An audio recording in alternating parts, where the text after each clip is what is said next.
Hey everyone, I'm KC, and this is a special Switch Topics episode of the Switchcast, and I have finally kept up my end of this bargain for you guys where we made this special in-depth, kind of a concept I've been wanting to do for a long time, just an in-depth analysis of one particular game where we're going to spend this entire 90 minutes of chatter just on Zelda Breath of the Wild. That is what we're going to be doing this week. But I did not want to do this by myself because you could not stand to hear me. And JV has decided that he wants to, he has not beaten the game yet and he doesn't want to rush through it to do that. So I have with me a powerhouse team of Switch Knights who have volunteered to step up and join me for this. So let me just go around the room here, and why don't you guys tell us who you are and maybe give us a little idea of what your history of the Zelda series is. Starting with, let's go with Monty.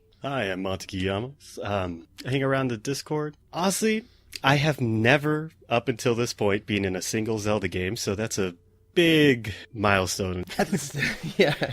All right. And why don't we have our newest Switch Knight? This is where Jared Gauthier was to introduce himself, but I guess he hadn't hit record yet because he didn't come in for a couple of minutes after this.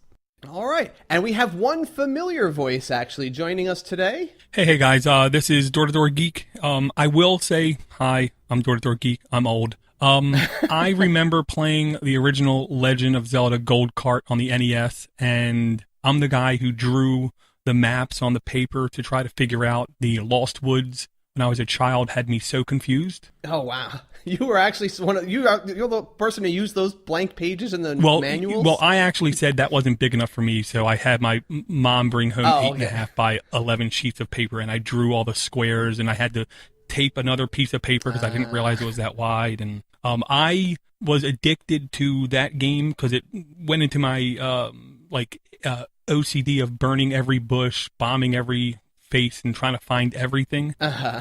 And it was the first game I found that and Metroid that really drew me in. Since then, Zelda 2 scorned me, burnt me, hurt me. Link to the Past brought me back. Ocarina of Time I rejoiced in that game and what it brought back to me as a game player. And when I started Breath of the Wild, I'm not going to lie, in more than one time in that game, I shed a tear because it brought me back to that joy of loving gameplay, adventure, mystery, discovery. It just all came flooding back. Awesome. All right, so you have some very deep-seated love for the series. I personally, and I'll tell you guys that I've never been a hardcore Zelda fan. I loved the, Link to the Past has probably been my favorite one.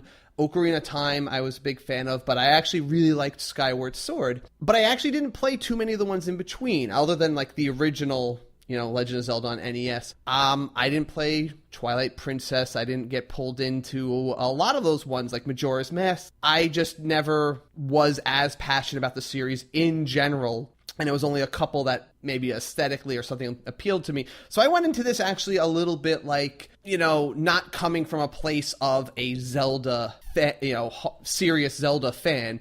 But I definitely will come to your point of view on this, where when I started playing it, it did feel like it brought back a very missing kind of gameplay. But we will talk more about that in just a moment. I wanted to ask everybody, so everybody here has accomplished at least beating Calamity Ganon, correct? Yep, correct. Has anyone here delved into the DLC? Outside of getting brutally destroyed in the Master Trials, not so much. Okay, but you were considering, you started down that path, but not gotten too far. Yeah, same here. Okay, all right. So let's just talk some generalities about the game and kind of see where this goes. Let's define what this game is a little bit first off. Now, a lot of the Zeldas, at least of recent years, have been pretty, I guess it would be fair to say they've generally been linear affairs. They've almost been like RPGs in that you go from one expected place to the other. But that is what broke off. I mean, is that kind of where this is the biggest departure from the recent generations, where this one you literally just go after you get out of that original zone? You kind of feels like a Grand Theft Auto of the Zelda games, where you kind of just go where you want and find what you want to do as is. Was anyone else feel like that? I mean, was there something else that you felt really departed from the previous series, in your opinions? I think, yeah, the openness of it certainly is new. It sort of, as the games went on, it got more linear. But I think the biggest departure, other than the openness, kind of go anywhere, do whatever you want, is just no more hand-holding. Pretty much every single Zelda starts you off with, here's the story, here's a weapon, kind of here's where you need to go. This game, I mean, for the first 15 minutes, you're just kind of running around like, okay, figure out what to do, and then that first cutscene pops up and tells you, all right, follow the Sheikah Slate. But for that first 15 minutes, you're just kind of taking everything in, and I think, to me, that was sort of the biggest departure. Yeah, I'll definitely second that. I'll say there were parts of it that was very familiar to it. The battle system was kind of like previous games. The names were kind of like we've seen this before. And then there were parts that were just completely different. And the openness kind of, I don't want to say shocked me, but I was kind of a little bit shocked. But I made the mistake of watching all the videos coming out from people. So the first 15 minutes to me wasn't eye-opening, and I almost feel like I missed out because of that. But I did enjoy the lack of pushing me towards objectives. Instead of only every great now and then, I would get like a little nudge about, hey, that thing over there could be kind of cool. But it wasn't insistent, and that to me was a very, sorry for the pun, breath of fresh air. Yeah, just to elaborate on what they were saying, it just I usually played the 3D Zelda games, so I didn't have too much experience with the 2D, but I felt very railroaded, and there was almost only ever one way to solve a puzzle. On the plateau, you basically get all your little toys that you're ever going to need to solve any puzzle. And once you get those, it just, after I've figured out what to do, and maybe not the most straightforward ways, I would watch videos of what other people ended up doing, and it's like, wow, that was so simple. It's like, I can't believe you could have just done that. It's like, I'm doing this weird, drawn-out way. It just overly complicated and only makes sense to myself. But you know what? I got the puzzle done, and that made me happy. And it's like, there's just no simple way for me to do anything in the game. But that's what made it so fun. I'll say I've spent a lot of time trying to solve puzzles in a complicated manner. Like, for example, let's say getting through a gate, and I'd be like, oh, okay, I place a bomb here, and then I'd blow it up, and it would throw the gate up, and then I'd use the freeze time thing on the gate right away just to freeze it in place, and then I'd just be like, later on, like, oh, there was a puddle of water under it. I could have just made a pillar of ice in one step. Done. I didn't have to have this whole Rube Goldberg machine of like explosion and then quickly shift to time freeze. It was like, yeah. Now, I guess that is one of the other really big departures from the series is usually Link goes through a progression of gear. Okay, I'm going to start out with just my sword, or in some cases you have nothing and then you get your sword along the way. And then slowly you will get the items that open up or unlock certain dungeons or certain parts of the world. And here they just literally, like that plateau at the beginning is just, it arms you with everything you could theoretically need to beat the game. Like you literally could just go and beat the game at that point. But obviously you'll want to power up in some other ways. But I mean, just having all those tools to handle any situation and any puzzle was pretty daring, I gotta say, in that, like, they can't, again, but like I said, with the hand holding, they're not holding your hand. They're not going to be like, you really have to go this way, or there's going to be a Navi that says, no, you're, don't go here, you'll die in the cold. It's like, you got it if you're willing to, suffer the consequences of going into places that you might not be ready for otherwise. Yeah, that goes back to the non-hand-holding thing, whereas before, it would give you each item, use that item to get into the next area, where you would get an item, and there'd be like a tutorial on that item, and you'd use the item on a boss, and then you'd use that item to get to the next area. And it was just kind of a stepping stone. Here, they're just like, here's everything you need, figure out how to use it. Yeah. And it's almost like that solved the puzzles for you. Like, if you were in a dungeon and you got the hook shot, you knew the hook shot is what you need to solve whatever puzzle's in here. And then that is also what's going to be used to get to the next dungeon. And now you don't have that. You have to just always remember, I have these 6 tools. I don't know which one I'm going to use, but I have to remember they exist. Yeah, and even like those items, like the hook shot, there was very big tells that you need to use this here. Like there's just a giant target or whatever. With all of these abilities and items you have, there's no really tell other than like water. I mean, that's kind of the biggest thing, right, where you're like, well, I can freeze it if I need to, but you just gotta try to figure it out. Now there were a lot of other mechanics that were unique to this game, and some of them were a little controversial. I'll say the biggest thing that people are kind of 50-50 on is weapon durability. Now, this game added the idea of, you start out pretty much with nothing in this game, and your first weapon is like whatever stick you pick up, and those break, and even the weapons you might get from any goblins you slay will break in rather short time, so you always had to like kind of cycle through them. How did you guys feel about this? Like, what was the weapons? Did it have a good merit to you, or did you just wish that you could upgrade and just stick with the weapon you like? I'll have to say at first, I was a little bit wary about ever getting attached to a weapon. But then, as the game progressed, I actually started to appreciate it more because I know myself in RPGs. And once I get a weapon I like, I will just never even look at another weapon. It made me really look to what was in my pockets whenever my weapons broke, or even what was on the ground of the enemy. Yeah, I'll agree. I went through the whole roller coaster of I like, I hate kind of thing. And where I started to really appreciate the fact that I didn't have the luxury of becoming, one with this weapon was when all of a sudden the dreaded rain would happen and lightning, and I would have to, and that weapon was no longer useful, so I would have to find alternate means to a solution.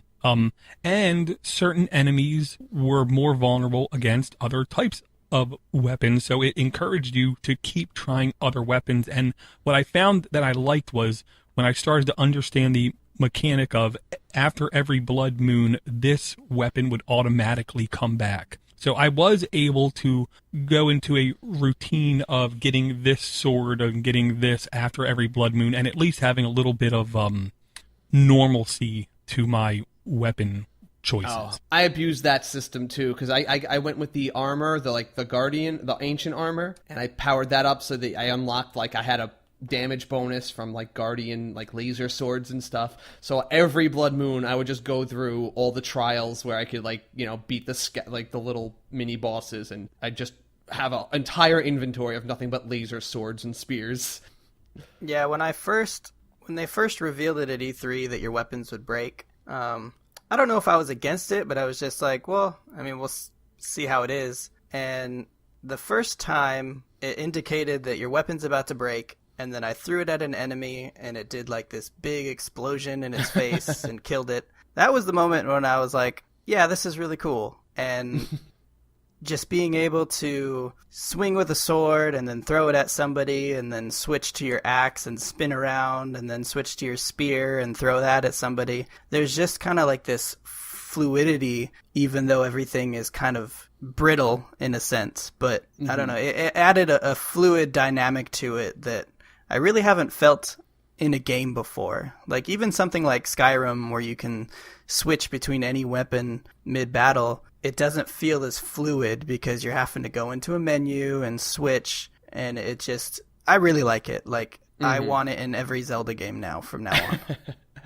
I mean, there's a lot of generalities to go into. I mean, we'll try to pick up on some others as we go, but we there's just so many things to talk about. Any other major features that you guys really would like to touch upon that set this apart or made this an particularly enjoyable experience for you? I would say it's more of a lack of a feature. Just opening up the map for the first time and seeing nothing on it, and then you go to the first tower and you get that little section revealed. And then you look at the map and you realize, yeah, I can kind of see the topography, but nothing else is on there. There's no names, there's no icon. You can turn off the quest markers if you want. And I thought that was really cool because it at least for me, it made me really focus on the map and just sort of learn the area. And then as you discovered stuff, it would appear on there, but not until you did that. It wasn't like, oh, here's all the major villages and here's all the major stuff. You had to find it first. Even when you did find them on the map, I started to realize, especially when the DLC came out with the Path of the Hero, and I started going back to all the places I was surprised I never even went to, that even when you uncover the map, you still have to walk over there to get some things actually recorded on your map. So you won't get some cities, stables. I really love that part of the exploration. Yeah, I didn't realize it. My oldest son, 12, had to point out to me how the names were appearing after the fact. And afterwards, I realized, well, then I can kind of tell where I have and haven't been. But then it really wasn't clear until I got that the Path of the Hero. And I'll say, another new thing that I was vexed on at first was the cooking system. In the very beginning, it was I wasn't sure. I was afraid to waste items. Once in a while I would cook garbage.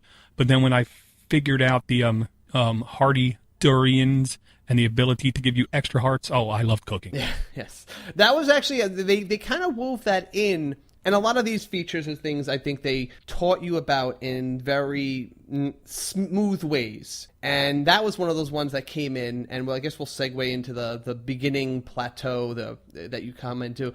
But there's that part where you have to first go into the frozen area, like before, while you're on the plateau.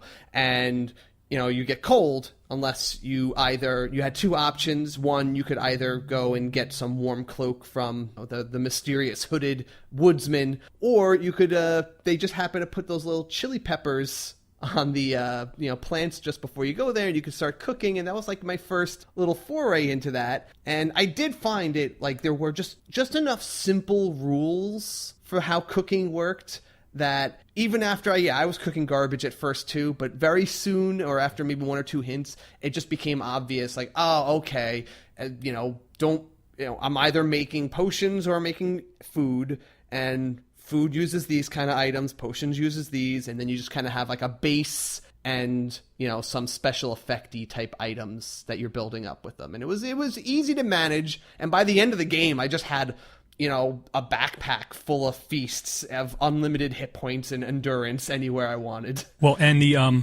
third option, my oldest son basically just carried around a torch, and that kept him from getting completely frozen. It was a lot slower to take damage, and that was enough to get him up to the peak of that the summit to get the proper wardrobe to keep him warm. Yeah, the key. Oh, outstanding. Yeah, always something. You can actually get the warm doublet before you go up there too. Yeah, then you have to go to the woodsman at that point, the hooded guy, and he has like don't you have to do something for him? Yeah, he's like, you read his journal and he's like, oh, I used to make this recipe, but I don't remember what it makes. And then you have to figure out the recipe and give it to him, and then he gives you that. See, they still want you to cook. See, they want you to learn how to cook. Either you directly learn how to cook the thing that keeps you warm, or cook him in the food he wants, and then he'll give you the cloak to keep you warm. So they kind of try to make sure you learn how to do something like that base mechanic. And so since it sounds like we're in the plateau and we're talking about that, let's just talk about the very beginning. All right, so let's go into the beginning talk here. And you wake up in the Shrine of Resurrection, I believe it is. And you have, again, it's the cliche. You have amnesia. You don't know what you are or why you're there, and it's just this very quiet, solemn place, and it's mysterious. But you kind of make your way out of there, and then there's the world, and you just the only human you see is hooded axeman or the by the fire who just you talk to, and he gives you your first few steps. So what was that like for you guys when you were first playing this? And for me, it was just a demo, but I still remember what it was like. But when you first got to that plateau, and here it is. There's no instructions. It's just go walk around and, oh, well, if you want to talk to this guy, talk to this guy. If not, you'll find something to do. Well, at first, it really made the world feel lonely. It was a take on the apocalypse I haven't seen in a while. Usually you see grim, like everything's trash, dirty, but it's like there's nothing but like nature and monsters out there, and outside of this guy, you don't really know if there's anyone out there. That's a good point. No, I've never actually thought of it like a post-apocalyptic scenario, but it kind of is. It's a little short of apocalypse. I mean, there's still, but yeah, it is pretty much that situation, and it's just like, yeah, that silent loneliness. That's a good way to explain it. Yeah, at first everything is in ruins. Buildings are like not even standing. And I wasn't sure, is that how the rest of the world is going to be? And I did get this sense of alone, except for this old guy and this voice from the castle, which obviously was Zelda. And I'm thinking to myself, is it just me and enemies here? Yeah.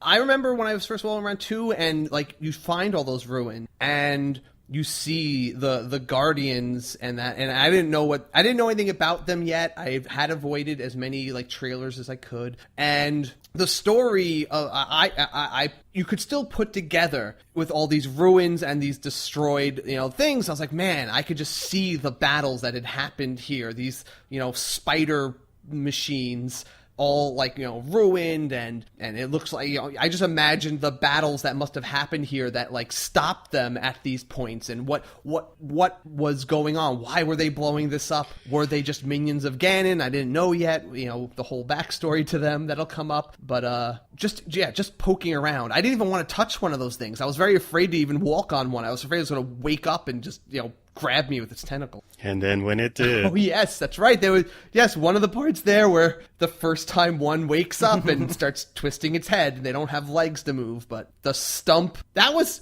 crazy to think that early in the game a guardian stump was like a terrifying presence that you just had to you had no idea how to deal with. Oh yeah. The only sense of hope I had was when I found the first Kurok, and I was like, yes, there's something else alive here. That's right. Yes, those. Yeah, right. You can find those guys in just like by picking up a rock or putting one in the right order in there, and they just popped out of there. And I was like, all right, I guess this is a sub quest for this game. But there might be like what I was thinking at that time. Like, all right, I guess there might be like 12 or 15 of these guys I have to get. Yeah, and then of course soon enough I just picked up the rock and then put the rock back on their head. Yeah, and they go oof.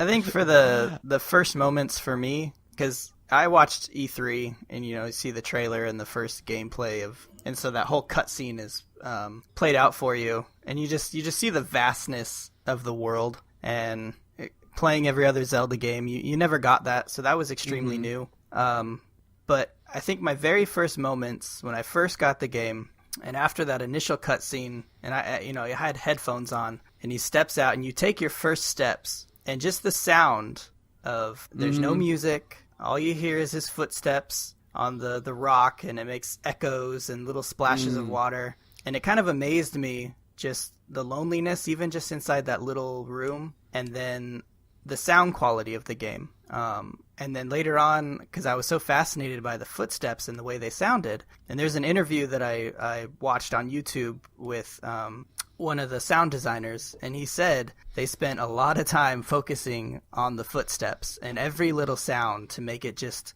so immersive. It's true. I mean, like when you're walking through the wilderness, that is like the most prominent sound, especially when the music is, and I loved how they did that music. It's just like, it's not an overbearing tone or anything. It's just like background. It's just like ambiance. It's like you had a piano player at the restaurant just to create a little mood. He's not there to like play a song that gets you going. He's just like, hey, a little jazzy, relax. Here's almost like just it's part of the nature, as if like a bird had a harpsichord somewhere. And I'll say that was one thing that I really did like the first time I went up towards the Temple of Time, and it's quiet, just the grass, just me, and then all of a sudden you start to hear a very light, soft background piano going off, and it made it more impactful to me because there isn't a lot of music, but this music apparently is important to where I'm at. Yeah, it kind of puts a little punctuation that you're stepping on something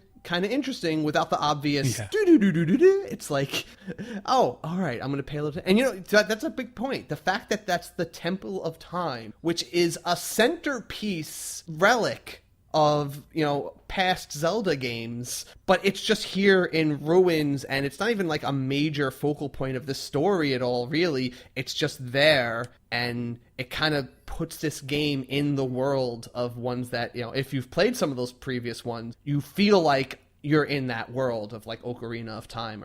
Now, okay, so this is the part where you start getting your first, so you talk to, the mysterious hooded man, the only other living being on Earth, so you think, and he gives you your first little kind of tasks, and he shows you, eventually you see him with the paraglider, and he promises to give that to you if you complete all the shrines on the plateau. And let's go over the abilities you get here and how they were used. So you first, you get them in any order, obviously, but the first one I got were the bombs, which is a classic Zelda thing. I think it's great. You don't have a limit on them. You just kind of summon them. And they give you the round and the square ones so that, it's like, all right, do I want this one to roll along, or do I want it to just, stay where it's dropped? And these actually became a pretty decent weapon, I feel like, too, for me. I use these in a lot of situations, not just puzzle-wise. What other ones? Now, the other ones we got were a little more unique to the series. Then we got the power to freeze objects, which I thought was pretty... I thought that was going to be a lot more powerful, especially when you can eventually unlock the ability to use it on enemies. So that was pretty cool. What are the other ones that you get over here? You get, was it cryosis? Yes. The ice one. And then there's the magnesis, which I think is the first one you get? Maybe. Right? I know that's the one I probably use the most in this game, because there's just so many things you can do by, like, just, being Magneto from, throwing barrels at enemies across the way that can't see you to, like, holding up a metal box as like a shield in battle. I thought that was like really awesome. And then to more fun hijinks, such as getting mine carts flying across the land. That's true. Yeah, using that. Yeah, that's right. The people who made the flying machines out of that one. That's true. That was cool. And they integrated all these powers into a lot of places really well. Like there's those mine carts that are powered by your bombs that you could ride across places. And oh, right, and the time one, the whatever it was called, the time one that lets you then build up energy on something by whacking it a few times, and then it just goes flying. Stasis. I just want to say cryonis, not cryosis. I don't know. Gotcha. I just know that some people are listening, or that'll be listening and just kind of screaming, it's cryonis, not cryosis. Yeah, there's going to be those people.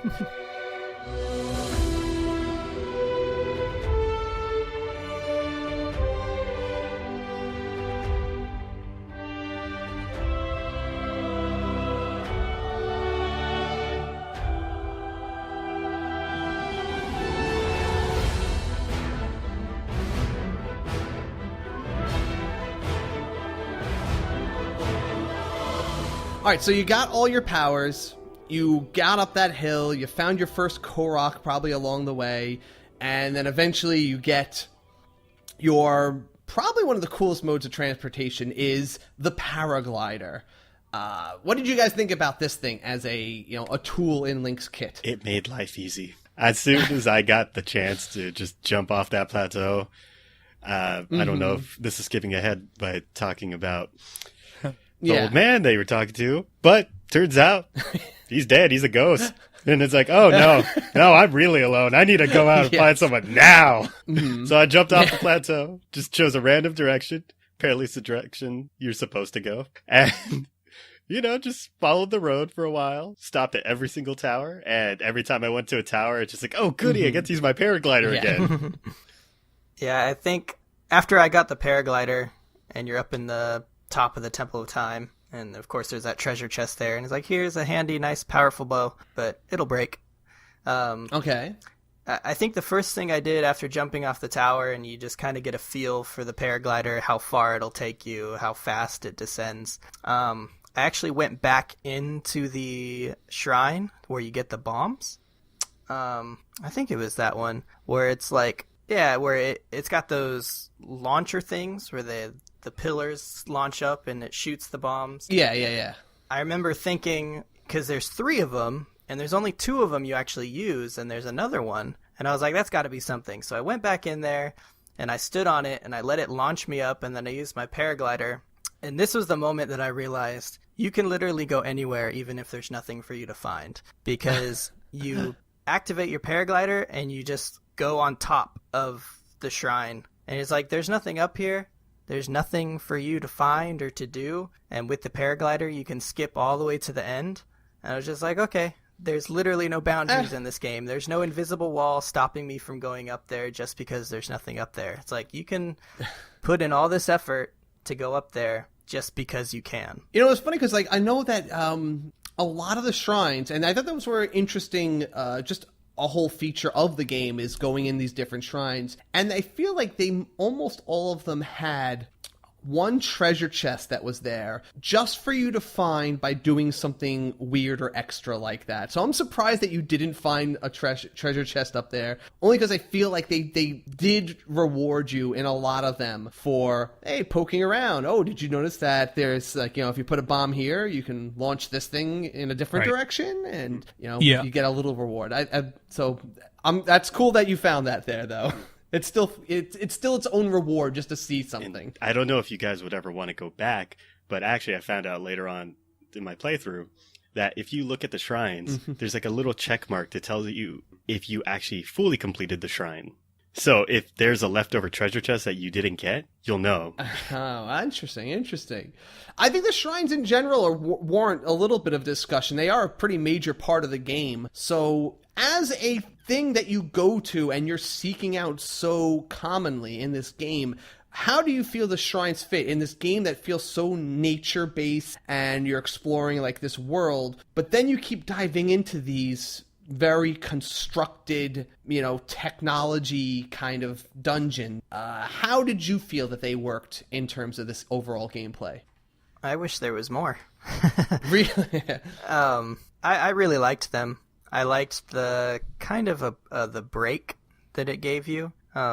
You have this massive, expansive world that you're kind of running around, and you find this glowing shrine, and you go inside, and now you're kind of in this little contained dungeon/puzzle room. And it really gave you experience on how to use your items, along with being fast travel points, which was pretty cool. I really enjoyed them. I wish some of them were longer. I think that's probably my only gripe with them. But I've been playing Zelda games so long, I find that I think like the developers now.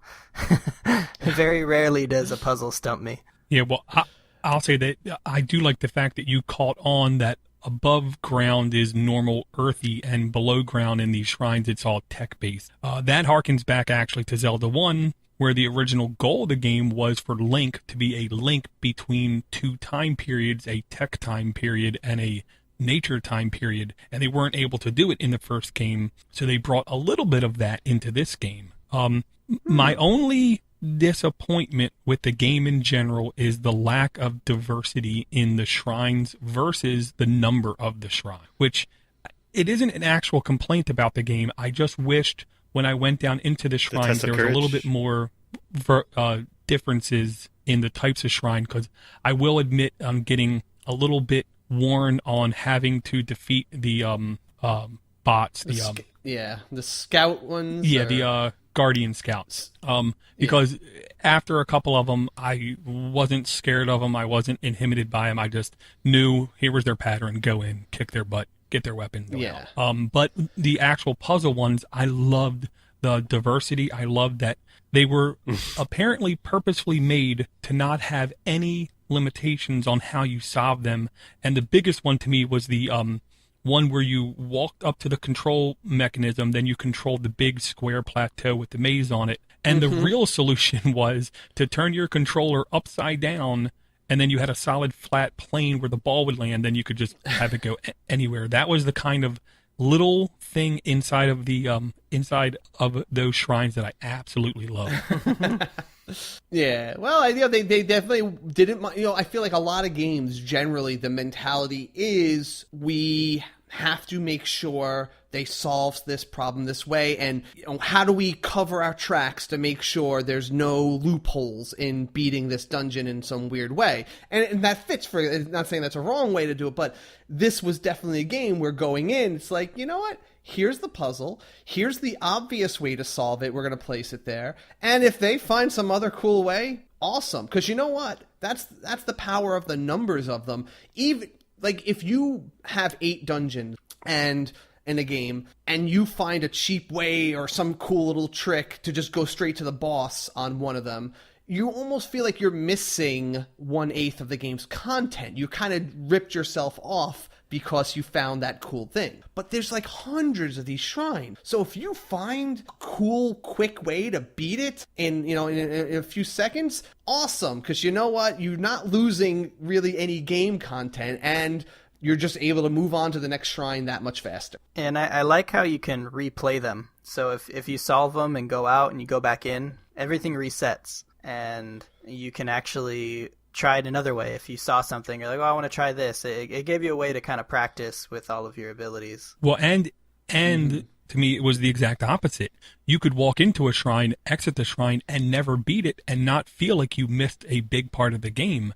There was no stress on you having to beat these shrines, of course, unless you wanted the elven armor. Right, yes. The hero's tunic, I think it was. Yeah, the classic Link outfit Hero of the Wild. Yes. Thank you.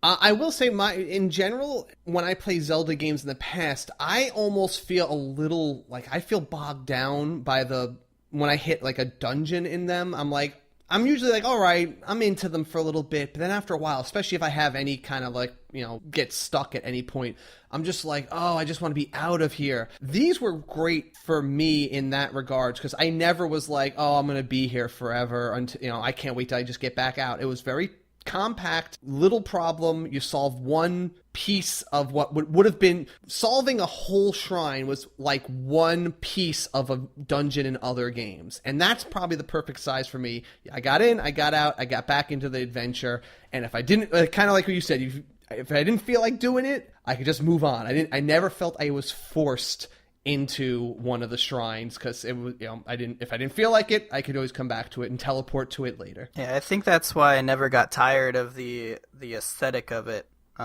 Just because you're only in it for like half an hour, 45 minutes tops, and there's only a few of those. Mm-hmm. And then you're outside and you're running around for half an hour, and then you find another one. And so you're not like bombarded by this tech aesthetic for too long. Yeah. Well, I did the opposite. I would find like sometimes 10, 15 in a row, not go into any of them and solve any of them, just turn on the fast travel point, and then at a time later come back and do 10 in a row. Yeah, that's good. Yeah, I never did that. All right, so we're off from the plateau. We have our paraglider. We're into the world. What was the first thing each of you guys did when you had that veil lifted?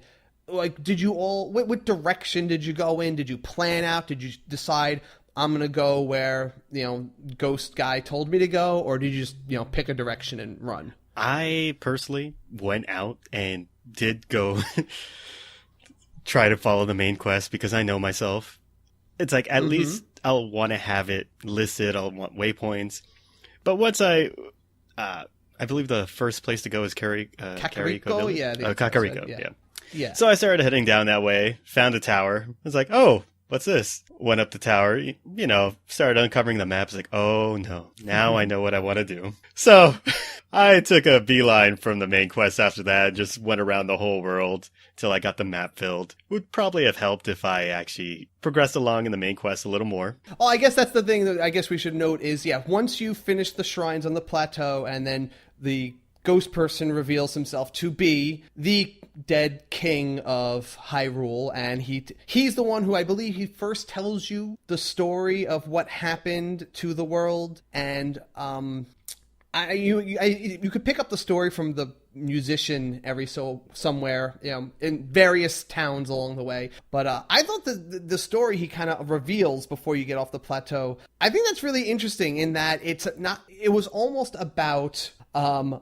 like a routine elimination of the god of evil. Like, the world had just gotten used to this idea that every 100 years, Ganon would come back and he would try to blow up, the world and take over. And it was like, all right, well, we have 100 years or 1,000 years. Let's prepare. And they built all these structures. They built the Guardians. We had here's the book, and we built these 4 divine beasts in order to defend the world. And it was just like municipal guidelines for defeating pure evil. And it worked. And until it didn't. Yeah, I think the Sheikah had developed all the technology. Mm-hmm. And I thought that was very interesting because throughout all those Zelda games, there's the hero, there's the princess, and then there's Ganon. And, they're essentially the Triforce, and they reincarnate. And this was the first game where the characters actually acknowledged that. Now, like, we know Ganon comes back, so we're going to build all this technology. It worked the first time, and then 10,000 years later, it didn't. So now everything is kind of gone to crap. Well, I'll just go back to when I first left the Great Plateau. I did almost the opposite. I said, okay, they want me to go east southeast, so I'm gonna go west southwest, and then go around the plateau, and then go in that direction. And I died so belligerently and repetitively. And I'll say this is the first Zelda game where I felt like death wasn't a harsh punishment. Instead, it was a learning experience. So I'll feel like early in the game, I felt like I learned a lot about the mechanics of fighting, how to fight, when to just run away and not fight. Mm-hmm. And it really helped me out. And then I found the horses on the top side, which was like freedom. Here we go. Now I can go anywhere I want much quicker. And that to me was so much fun when I first mounted that first horse and got him to calm down. Yeah, you will probably find your first horse stable. Whatever way you go, you'll find one. And I think that was a very... those kind of become like your base of operations almost along the way. And I like to just... I think that's... Yeah, when you first stabled and mastered your first horse, it did open up things for you. Yeah, I think my first moments, I went in the direction they kind of told me to, just because I wanted to learn more about the story. But once I actually got off the plateau, it probably took me about 10, 15 hours to actually get to the first story marker. Yeah. Because I think the first big challenge that I overcame was climbing to the very top of the Twin Peaks. The dueling peaks, yeah. Those, I only had one stamina wheel, and I got all the way to the top, and it just kind of, I learned how to read the mountains, and they kind of all have their little trails you can climb up, and so that was pretty satisfying, getting all the way up there and solving the 2 shrines up on each of the peaks. Yeah, and I agree. That was almost a puzzle out in the real world because you had this limited stamina, you didn't have these powers, so you had to figure that out as well, and that was the kind of stuff that I thought was fascinating. That is pretty brilliant, just being able to, like, the mountain is a challenge all its own when you don't have those resources and you don't have a stamina wheel, and you could either and that's interesting. I probably never even paid attention to reading the mountains. I guess I sometimes just saw, that looks like a path, but then I would always hit like a wall of like, I'm gonna have to just cook some stamina food to climb this thing. But sounds like you found another way, which is pretty awesome. And did you ever get the whole the climber's gear?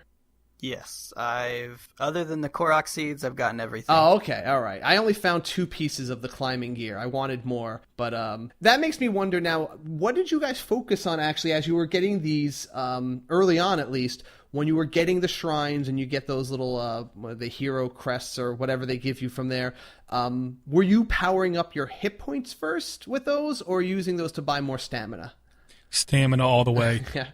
Yeah, I was just going to say, I focused on stamina for the most part, and then I would do like 2 or 3 stamina and then do hearts. Because once I realized that pretty much everything at this point kills you in one hit, you know, what good is 1 or 2 hearts? Whereas stamina, I can get to new shrines and get more orbs. I think I focused, I mean, I probably was like 2/3 hearts, 1/3 stamina, mostly because I probably wasn't, you know, going into that same, like taking on those same kind of challenges that you were in the environment. Though I did like running a lot. I was like, I just wish I could run a little more. But I had that same problem too, where I was dying a lot and I was getting very frustrated, and I didn't want to believe the game was telling me don't be here. I didn't think that was the game's thesis, but it was the game's thesis of like learning. Oh, I was picking up. I was like, oh, I think I'm dying in one shot because I'm running from these guys. I've never proved this, but I believe that you take a ton more damage if something hits you from behind, and if you're not in battle ready mode when you fight them. And so I had to learn a lot of these like ways to survive those kind of battles, because and the same thing, I was trying to go to the plot path and then I got distracted by this cool fortress I wanted to try raiding over here, and I wanted to solve the problem of, you know, this weird orb that I found somewhere, and I was like, I'll get to the main plot sooner or later, but then everything was killing me. But I got really good at combat because of that, and I think I learned all the subtleties. So where you were figuring out the environmental challenges, I think I spent more of my time mastering the physical combat challenges. Yeah, I think that's why I got stamina mostly, was because I was more interested in exploring and climbing everything than I was in fighting. And that to me was one of the things I figured out early on, was you can approach this game as almost any kind of classic D&D type person that you wanted to. You could be a barbarian, you could be a thief, you could be, you know, any of these things. It just, which way did you want to do it? I quickly stacked up all of my stealth armor, and I figured out, you know, I can sneak up on a lot of these enemies and I can hit them with that critical hit, and that would give me a big advantage early on. And I kept getting more and more stamina until I figured out I went to get the Master Sword and I wasn't able to do it. So, you know, if there is a perfect method to do things, I doubt anybody instinctively would do that first. We all went our own way. We all, you know, took certain luxuries, and sometimes it paid off, sometimes it wasn't. But I love the fact that you could take this game and you could approach it as any main type of character that you wanted to. All right, so we are at 1 hour almost of recording now, so I'm going to start kicking up where we're jumping to here. All right, so we got to the point where, you know, you sooner or later you get to Kakariko Village, you get your first like real missions. I like how they make defeat Ganon just a quest like any other on your list there, and defeating or freeing the 4 divine beasts, and those are the main real thrusts of your quest along the way. And you can also go and, you know, upgrade your Sheikah slate as like, but you get, you know, you're gonna get a whole bunch of other little side quests like that there. So let's talk about these divine beasts first off. They are very big. They are the big dungeons of this game. And as you go to them, did you all go to them in any particular order? Did you plan on, or you just kind of like, you know, I mean, I feel like almost everyone I know went to the Rito village, the Zora village first. Yep. Yeah, I just feel like you were just in that area anyway, so we all went there. And yeah, I went. My first one was actually not the Zora, but the Rito, the big flying machine. Oh, okay. So I got those names mixed up in my head. Yes, the Zora was where I went first. I like how they pull you in, though. At least I didn't feel like they did this as much in the other ones, but when you go to the tour, even when you're just around the Zora, you know, kingdom, there's all those people who are like, hey, you know, the prince is looking for a Hylian. Do you want to come? And like there's people everywhere who are saying that, and they all are directing you towards what's his name, Prince Sexy Shark Sidon, yes. Who had everybody, like everyone I know was like in love with this guy, and like there was like crazy fan fiction of him before the game was even done. But they pull you in, he's there, and he kind of tells you, come over here and come to the Zora town. You eventually do your first Divine Beast challenge. What did you guys feel about the Divine Beasts in general as dungeon?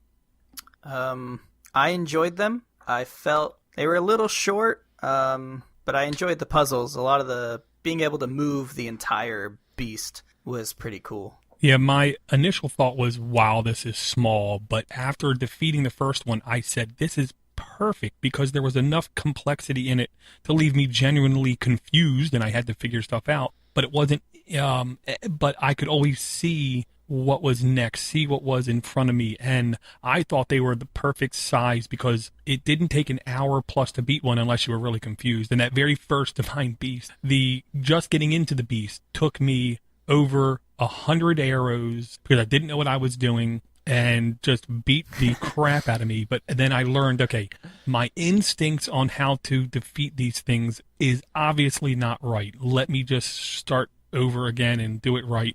And then I learned to really like how there were simple puzzles, yet it mattered how you went towards them. And I thought in the end that they were actually the perfect one. I like the build up to each one. Again, before you go into Varuta, which is the Mastodon one, they send you on the quest for the lightning arrows, and that's, for me, was the first Lionel I encountered, and I remember being the first monster I was scared of, and you could choose to just stealth it, or you could try to learn how to kill one. And I do not recommend learning how to kill one that early in the game, but I forced myself to, and I went through a lot of weapons doing it. And then you have that whole epic fight scene where you're riding Sidon, and he launches you, and you try to zap the weak points, and you try to blast those ice blocks away. And I didn't realize that I didn't have to be wasting arrows on those ice blocks he shot. You could just use Cryonis. What was it again? You looked it up before. Cryonis. You could just use the Cryonis ability to shatter the ice blocks coming at you. I didn't have to waste arrows on them. So it was just like a cool alternate option if you were smart to think of it. And then you break into it. But it felt super empowering when you get that final ability to even just to move that trunk around, that you have some control over this massive, dungeon monster. It was cool to have control and actually affect the way you solve the dungeon like that. And I found them unique. Yeah, I feel like my experience was fairly different for that one just because I went to the Rito first. So I had the Rito ability. Oh, you had Rivali's Gale? Yeah, so at that point I had learned breaking the ice with Cryonis. And then inside the actual Divine Beast, I didn't really have to try to figure out a way to get to the top. I just use Rivali's Gale and shoot up to the next level. And so I think that one was probably the easiest just because of that. Interesting. Yeah, no, that is funny that is, like we were saying before, going into a dungeon, just having a trick that lets you skip half the content of it. But all right, so then I fight the first boss there, and I felt the bosses of of each of them was pretty simple. I didn't feel the bosses delivered like a Zelda level kind of a challenge. I'll say I can see why you say that. A little bit of patience is needed because you couldn't just attack any of them. You always needed a little bit of patience to them. And just like any other Zelda, you had to figure out their pattern. And if you figured out their pattern quicker, it was much easier to defeat them. But like my son, watching him fight that first beast, to me it was amazing how he was just getting pounded and just dying for like a good half an hour. And then when he realized, wait here, do this, wait here, then attack, wait here, then attack, then he just had fun beating them. They were different to me. I wasn't really expecting all of the bosses to be related how they were. I was expecting more uniqueness, I guess, in them. Yeah, that's what I'm thinking. That's what Zelda bosses are usually pretty fascinating centerpieces that require, some cool trick to beat. Yeah, and And like stupid me, I figured the first boss would be like an elephant of some kind because I'm inside an elephant. Yeah, well, that's the other thing. They all look alike too. Yeah, I found that interesting, and it just kind of shows how much Ganon has sort of infected everything, and there's just an overall theme.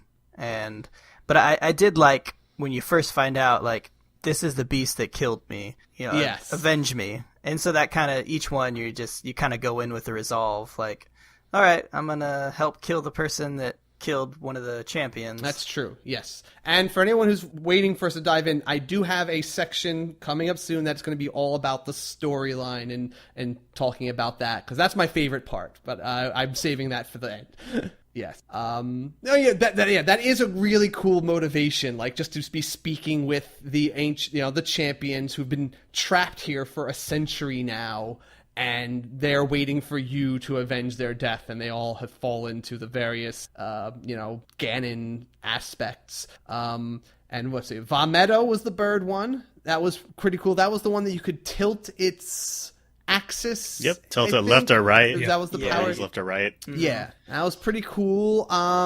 Rodania, the camel. Oh no, that was the lizard one, Daruk's protection. That's the one that you can make stand up. That one I felt was tense because I just felt really on edge being inside a volcano while like going through this dungeon. Just like I could fall out. Like all the others, you fall out. Okay, I could paraglide to safety.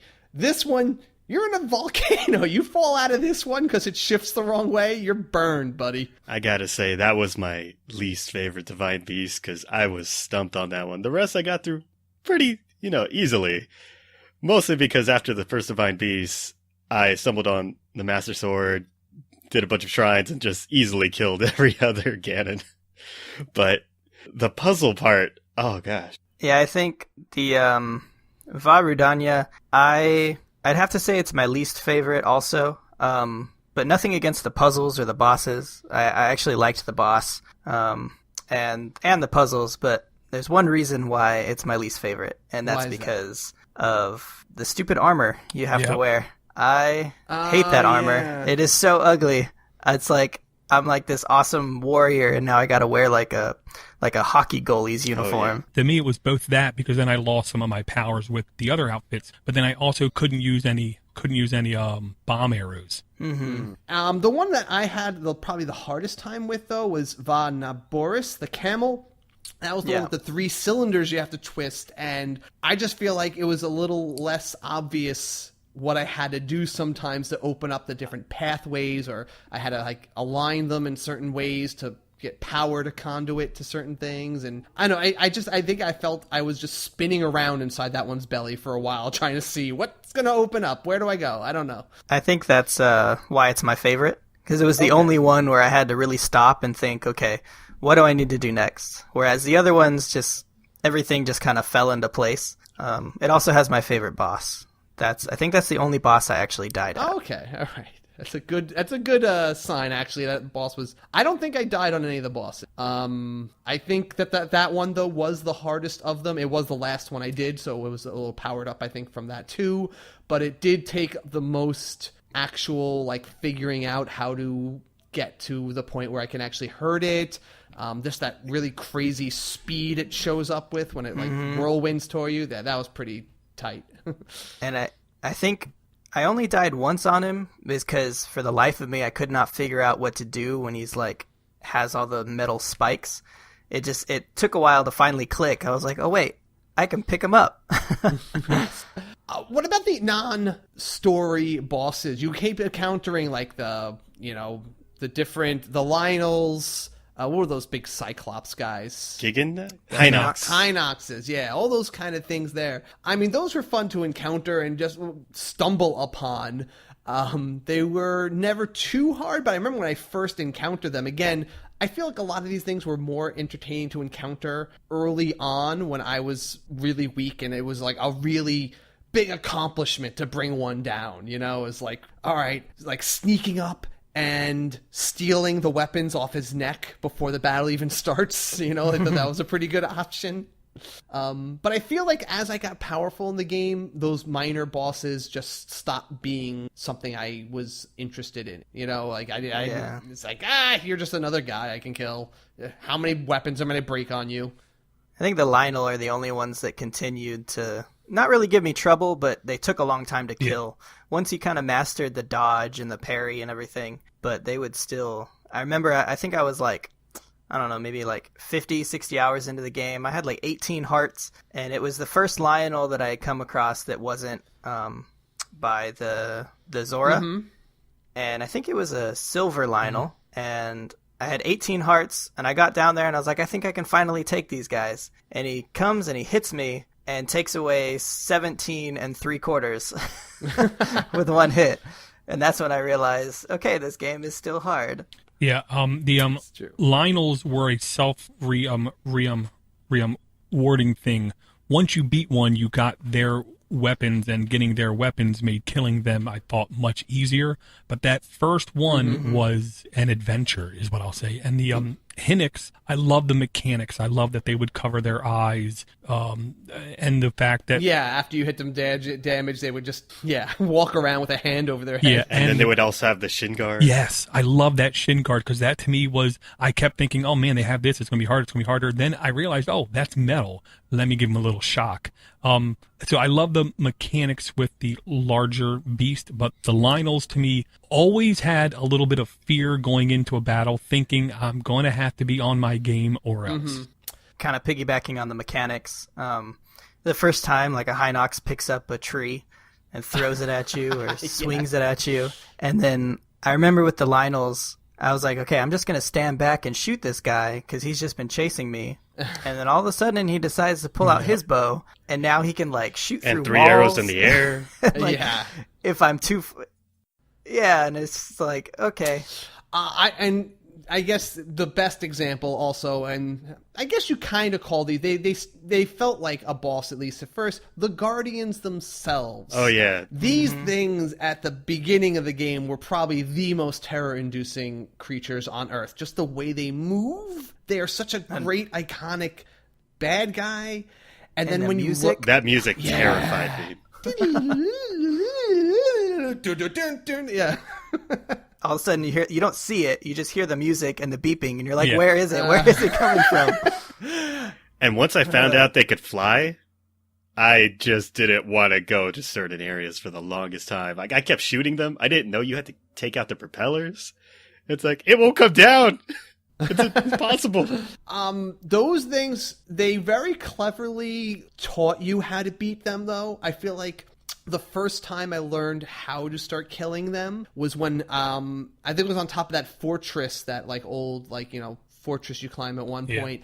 And then there was one of the ones that's, you know, just a stump. But I was like, okay, I'm in a good enough position. I'm going to play with this thing. And then, you know, since it can't chase you, you were just in a safe place to experiment, shoot it in different places, see how much damage it needs to take out, and then slowly kill a stump. And then after I killed the stump, I'm like, all right, I'm going to try this out on a real one. And then, you know, over time, especially once I got the Master Sword, or my first started learning that laser guardian weapons work much better on them, I was able to take out the first live walking guardian, and I felt like that was the point where it's like, all right, I've now gone from I am the prey in this world to I have now at least jumped over to I'm in the top 50% of the powerful things in this world. I'm not just a scurrying little elf boy. I think for the majority of the game, I didn't really use a horse, and I had taken out a few guardians, and so I decided to actually fight a guardian with the horse.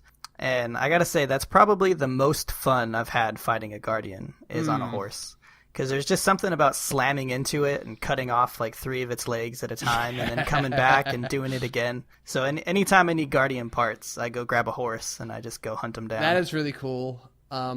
Eventually, they become almost trivial once you start getting the ancient arrows, when you unlock that thing. And I think you say trivial, but I think that's why they give us the ancient arrows, because you get to a point where you're too powerful to really die with them unless you just stand there. And sometimes you just want them dead. So like, here's a one-shot kill, you know, just to get them out of your way if you're just trying to get through somewhere without wanting to spend the time to fight them. It's a good thing. I don't mean to make it sound like a bad thing. It did take it. I did feel that the game lost something when I'm no longer scared of these things running around. Like it had to happen. Obviously, you can't always be scared of them, but nothing really replaced that fear that was there.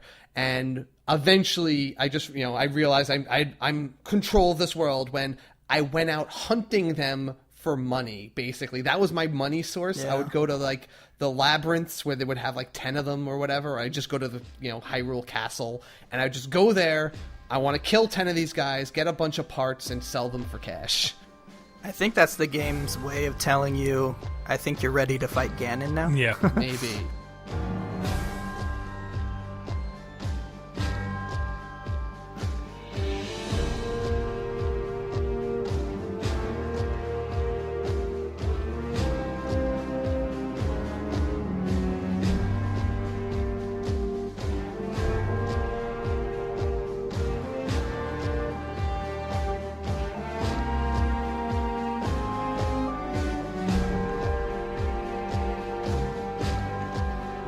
Well, speaking of going to defeat Ganon, let's first talk about the Master Sword. How early did you guys get the Master Sword? Pretty early.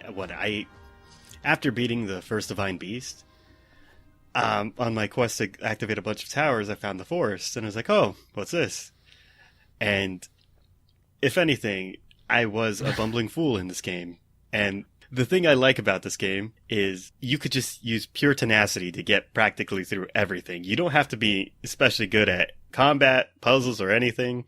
It gives you all the tools and freedom to do it your own way. So, stuck with it, got the Master Sword. I also realized I put all my stuff into hearts, so luckily I had enough hearts at that point.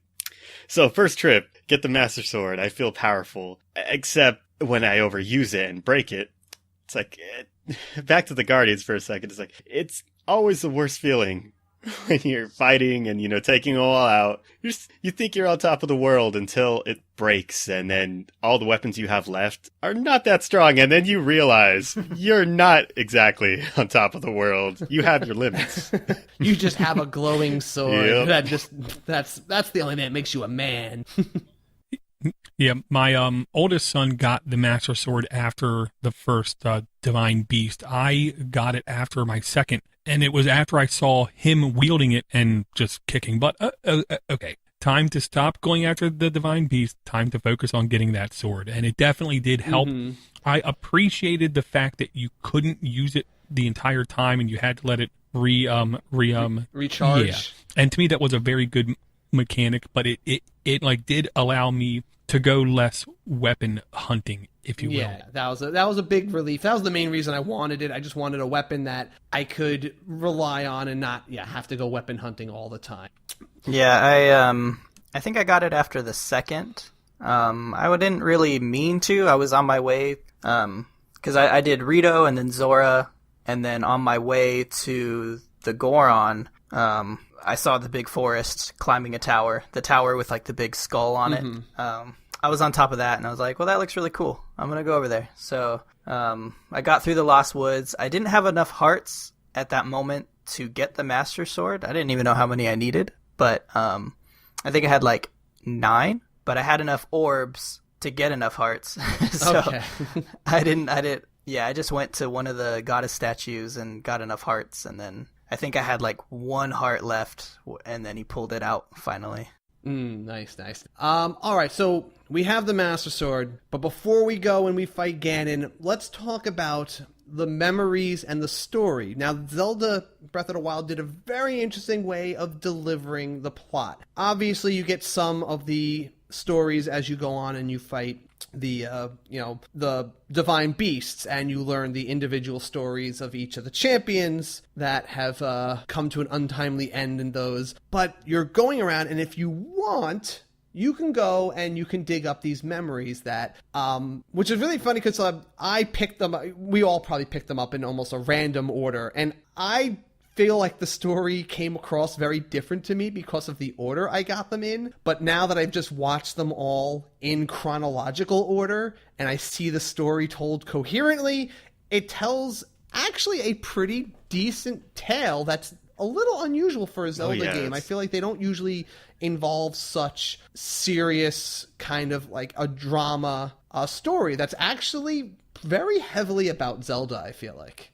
I agree. After completing everything and even finding like the journals and stuff, I felt like this story was not about Link. Link is the character that you're playing, but this story is about Zelda. All the other Zelda games have been about Link, but this one really was just focused on Zelda, who she is, why she's doing what she's doing, and her part in this whole reincarnation process. Yeah. So let's go over the memories in order, and we'll just kind of like, touch upon some of the plot points.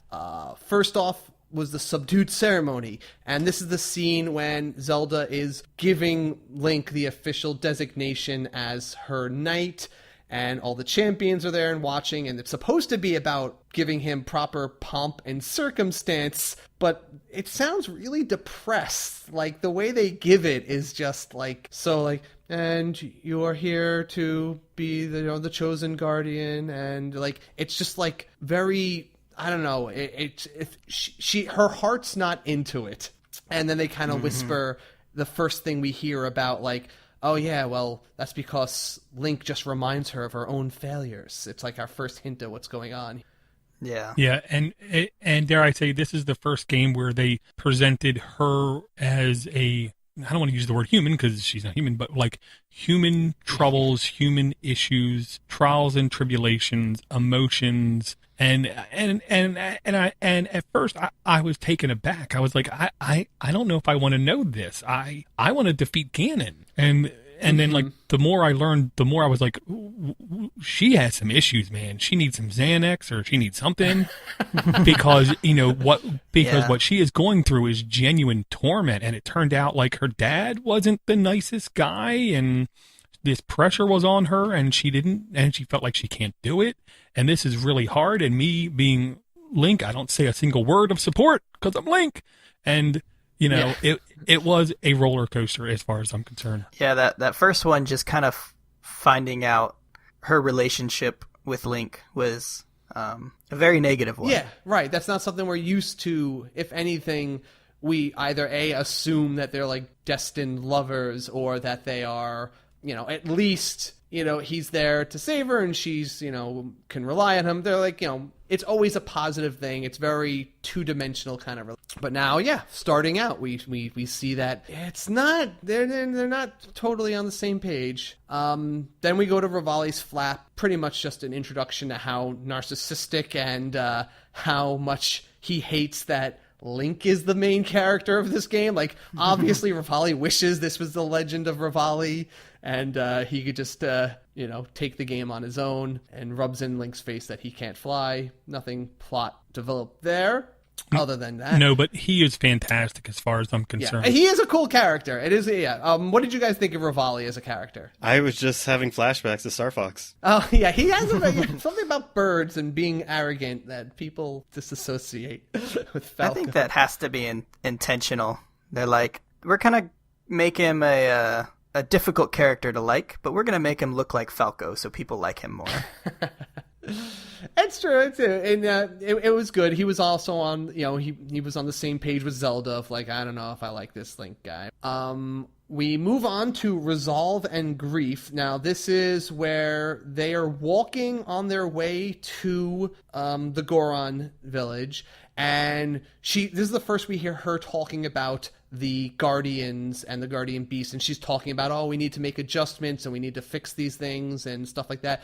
And she's very energetic whenever she's talking about like the Guardian or the ancient technologies. Like, it's obvious that's where her passion lies. She's always talking about those things, and she's always seems to be very dedicated to like uncovering more of these secrets. This probably has to be one of my favorite cutscenes. Oh yeah. Just in the fact that she refers to the voice in the sword. Yes. And I Skyward Sword is one of my favorite Zeldas, and I really liked Fi or Fi or however you want to say it. Mm-hmm. That character, not necessarily her role in the game, but just as a character itself. And I thought that was really cool that they referenced it. her like being in the sword, a part of the Good sword. point. It's also where we first kind of understand a little bit or a little hint as to what her problem with Link might be, because she seems concerned. She asks Link about his progress with wielding the sword and hearing its voice. At this point, it sounds like she's just like, are you going to be ready in time? Because we're getting stuff done, but there's more to it than that, as we will see. And I wonder, at this point in the story, if her asking Link that question is more of a, can you hear it? Because I can't hear it yet. Yeah, no, that's what I definitely think that's the undertone, right? Yeah, she's pushing her frustrations back on him again. We then see a scene of Daruk's medal. This is the introduction of Daruk, who is a pretty nice, jovial father figure kind of guy who just likes, he's very positive. Apparently it was his idea to even have that ceremony in the first scene, because he was like, Link should have a big pomp and circumstance, kind of inauguration. And well, that didn't work out. That was pretty boring and lame and sad. But how did you guys like Daruk? Yeah, to me, he was the perfect stereotypical Garan, happy, jovial, big, overpowering, supportive, and dare I say, as a character in the game, we needed somebody like that because not everyone was even there to support us. Yeah, he was a nice contrast and kind of felt like almost like a father figure to Link, and I'm surprised Link didn't die when he slapped him on the back. He does have like that. It's just so much power. And this is also where we see the boulders come down. It's like our first hint that the Ganon's coming soon, I guess. Yeah, but I just have to say with Daruk, I just really appreciated him. Like you guys said, it was the support you needed. All throughout the game, you're kind of being reminded of not only your failure, but like the whole champion team. And it's like, even like when you get to the Divine Beast and he's like, hey, don't worry about it. We're still going to do this. And it's like, thank you. I kind of needed it at this point. It's like, the world is not in such great shape. Yeah, everyone's so serious. Everyone is so serious and feels pretty like, it almost feels like they know they can't win, right? But Garuk's like the only one like, no, we got a shot. No, trust us. We can still win. It's like, 1% doesn't matter. We got this. It's always like Gimli, like, certainty of death, slim chance of success, certainty of death. What are we waiting for? Yeah, he's Gimli. So what you're saying is we have a chance. Right. So we dive a little bit more then into Zelda's situation with Zelda's resentment. And this, I thought this was interesting.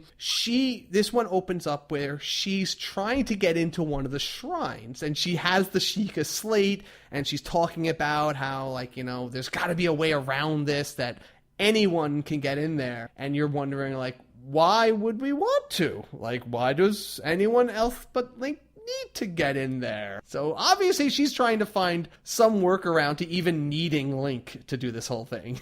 Well, yeah, and like this was where I think I realized she's trying to look at everything as more of a technical problem, where the real answer is passion and, dare I say, faith.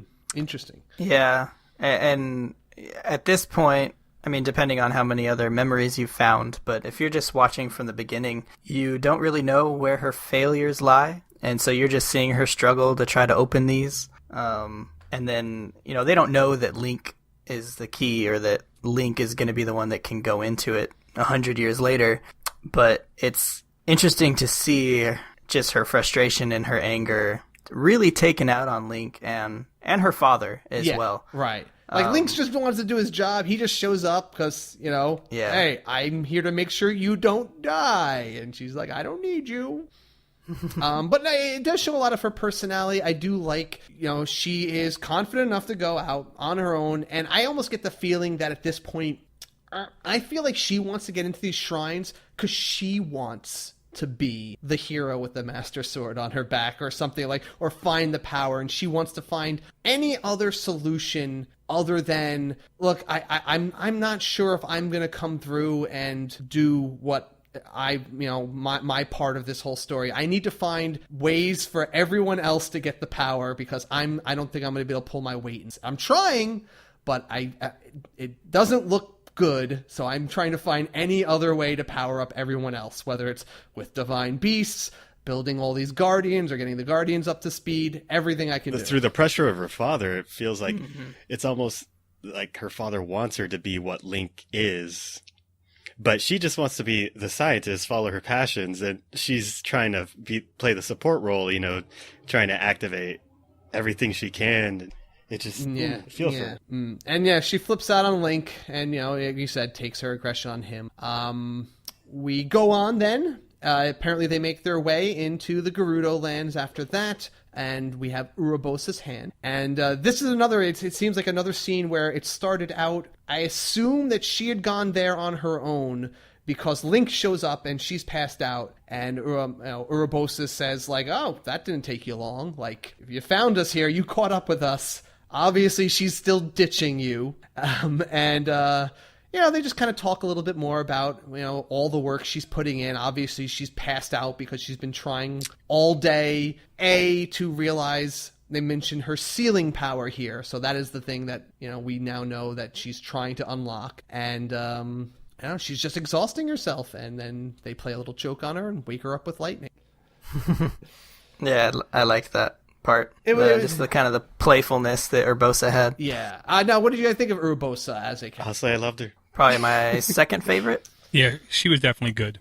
But just part of why I really like Urbosa is because just like Rivali, they're both super confident in their abilities as warriors, but they just handle it very differently. It's like Urbosa just like, she knows she could totally beat up anybody, and also she has pretty good control over her divine beast, but she's just like hanging back and just like, okay, just tell me what you guys need, and I'm just gonna be a little snarky here and there, while Rivali is really cocky about his abilities.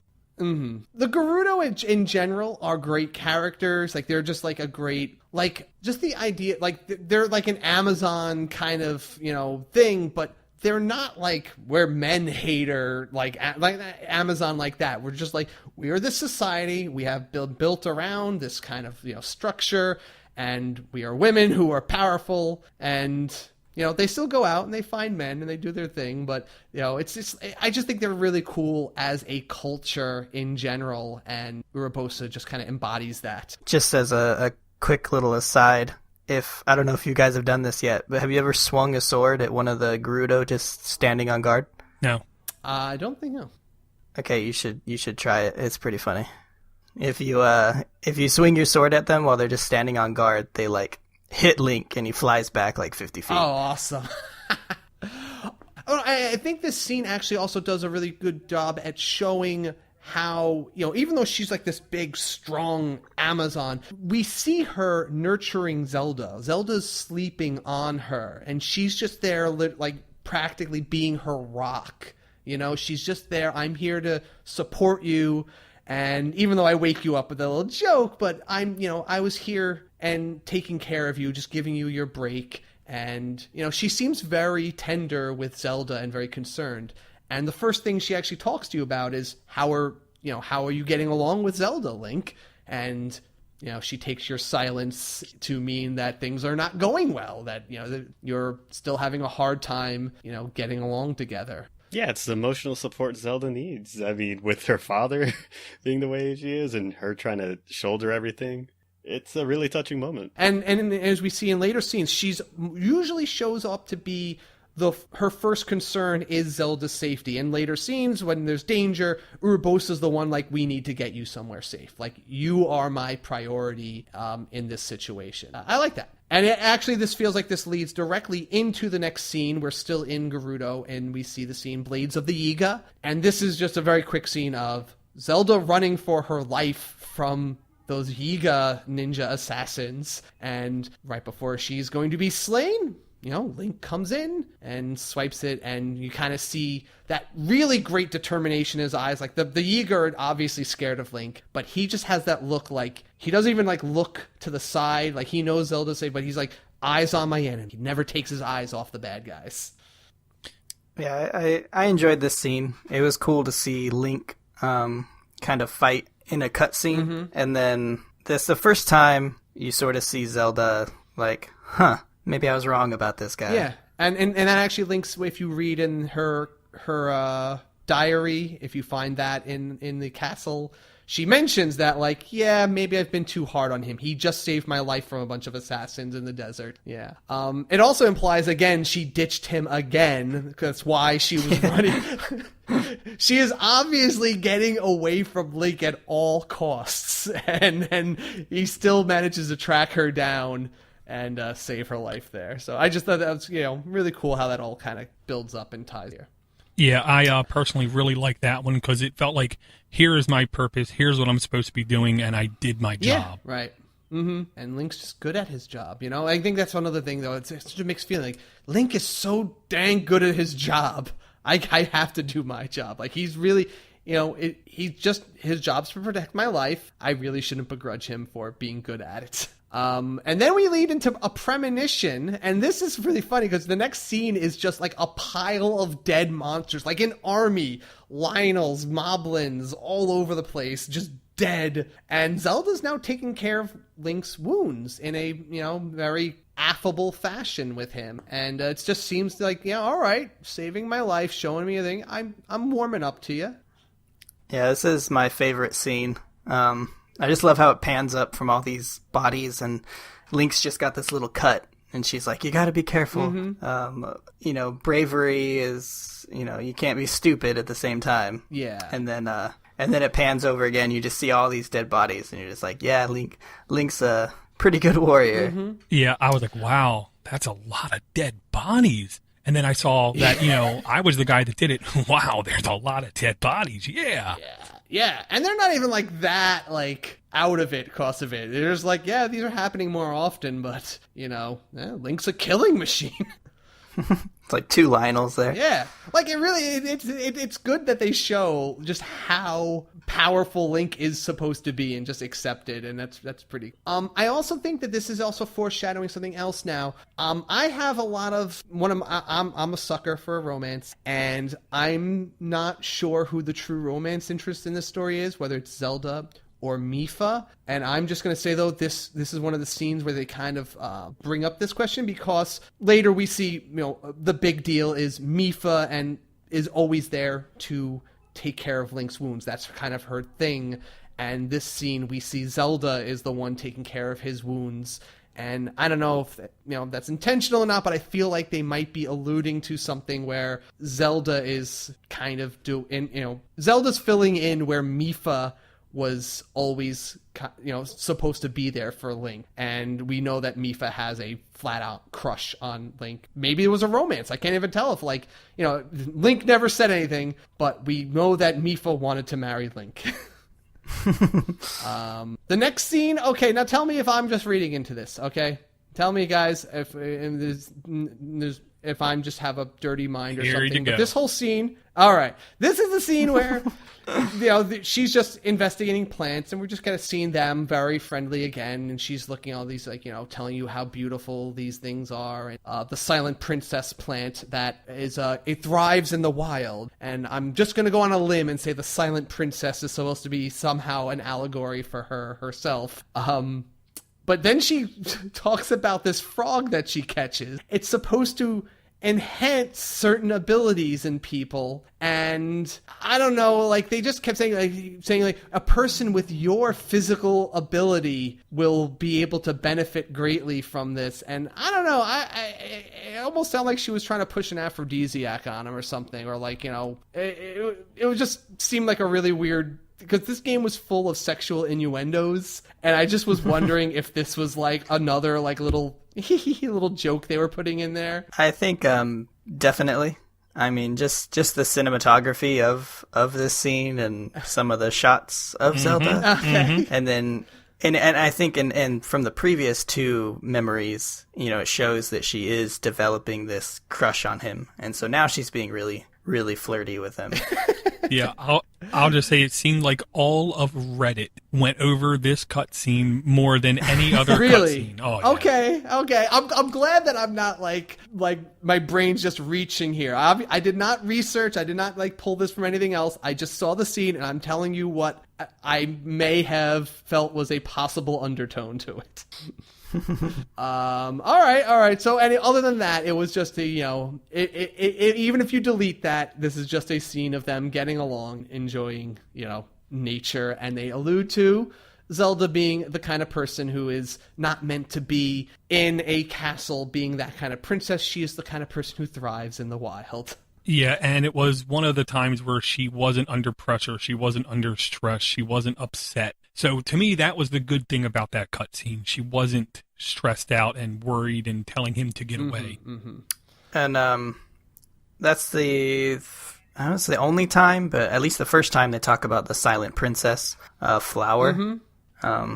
Which obviously kind of alludes to Zelda herself, but it's just interesting how it talks about it only grows in peaceful conditions and it's rare, and so you don't find a lot of them. But then at the very end of the game, the last scene, you see them just like all over the field now that Ganon is gone. So I think it was an interesting bringing up that flower at that point. Then we go into Mipha's touch, and this is a pretty little romantic scene between Link, as romantic as Zelda games will get with a guy who can't talk. But this is where they kind of talk about how she's known him since childhood, so they are they go way back. Further than anyone else I can think of in the game who has a relationship with him. And she talks about how she'll always be there to heal him, as we mentioned there. And she's hoping that things can go back to the way things used to be when they were young, And she says, spend some time together. So, and as we know from the game, she made that shirt that is what you give to your betrothed. Do you guys think that Link was reciprocating this love or this romance with Mipha? I mean, I'll say, obviously, I think he liked being around her. Me looking into it, he thought of her as a great friend. I don't know, if anything more. I think at this point, just especially when you read the journal and it kind of gives a reason why Link doesn't talk, I don't think he was really thinking about it at that point. I think he was eyes on the prize. Yeah, he was just focused on doing his, fulfilling his role and protecting Zelda. Mm-hmm. But it is kind of interesting if Link didn't have feelings for her or express them in some way, why she would be making the tunic. Yeah. Unless it was like an offering, like, hey, I like you if you like me back. Let's get married. Yeah. Maybe that's just how the Zora does it. Maybe it's the woman who makes the first move. Maybe. We move on, sheltered from the storm, and now we go flat on into, just a training montage of Link, basically. But Zelda brings up an interesting question here, and we kind of get into the real meat of the predicament. She talks about, just how great he's become a knight, but what if one day someone told you, even though you were born into a family of knights, that you just weren't, or you just realized you weren't meant to be a fighter, that you're in this whole family of knights and that's what you were expected to do, but you're like, I think I'd rather be a painter or something. And that's what her predicament is. She's been told she has this whole family lineage that you're supposed to be these sages, basically, or this power of sealing, and you're starting to think it's just not what I'm meant to do, and you're looking for would you choose a different path? I think it's a pretty interesting question. Well, and I'll say, I think anyone of a certain age completely understands what she's talking about, because we have different paths. People expect us to be certain things, and in reality, we're going to be what we're going to be. And at the very end of that montage, Link, you could tell, was getting ready to say something. I dig it. I'm glad that you mentioned, age in this, because we know at this point she's 16. She's only 16 years old, and she's spent her whole life being told the path that she's on. That's a really young age to have a definite path, or even have a major in high school at that point. I can't imagine being told exactly what my life's job is going to be like so early as an age. That is she 16 or 17? Or she turns 17 on the day she goes up Mount Lanmari. Oh, turns 17. So she's 16 at this day, and she's already supposed to know what her life goal is. Yeah, and I think this is the first scene that first you can see how the relationship has developed. She gives Link a compliment and tells him how well he's doing. and then she kind of opens up to him and how she's feeling about her role and all this. Yeah. Then we get into one of the harder scenes. It's like one of the more emotional scenes now. It's father and daughter. Zelda's overseeing the preparation of the Guardians. And she's beaming. She's very happy that all these, things are working out. The Guardians are working. And then we have the divine beasts all seem to be up. And then Dad shows up and he's like, yeah, get back to praying. This is good, but that's not your thing. And you're forbidden from ever touching this technology or pretending or playing at being a scholar again. It was a gut punch for sure. Yeah, this was a very, I guess, emotional scene. Because at this point you've only met King Roam once, and he seemed like a pretty nice guy. Like, go save my daughter, save Hyrule, and then you see this scene, and that's the only times you ever see him, and just kind of a 180. And then I think this is a pretty good time to bring up the journal, and he's got to act as a king first before he acts as a father, because everybody, including his own daughter's life, is at stake. But it really just shows how much more difficult it is for Zelda and why she's been acting the way she's been acting. He mentions the nickname that people are passing around on her, and so it's not like just him, it's like everybody's kind of, saying stuff, and they call her the heir to a throne of nothing but failure. And I felt, this is why I realized I'm a little invested in her. I felt like offended and sad for her. I was like, that is so mean. Yeah. Yeah, this was the first memory I found myself watching more than once. The things I noticed was how immediately Link dropped to one knee when the king set precedent. Yes. And Yes. I love that, because that is Link being Link, doing the right Link thing at the right time. And at first I was like, this guy is a frigging jerk, obsessively. And then after watching it a couple times, I really came to the point where I said to myself, he isn't really being a jerk. He, I think, more than anyone else, understands the importance and the severity of this, and I think he thinks Zelda doesn't. So he doesn't know how to tell her this, so he's acting like this in a way.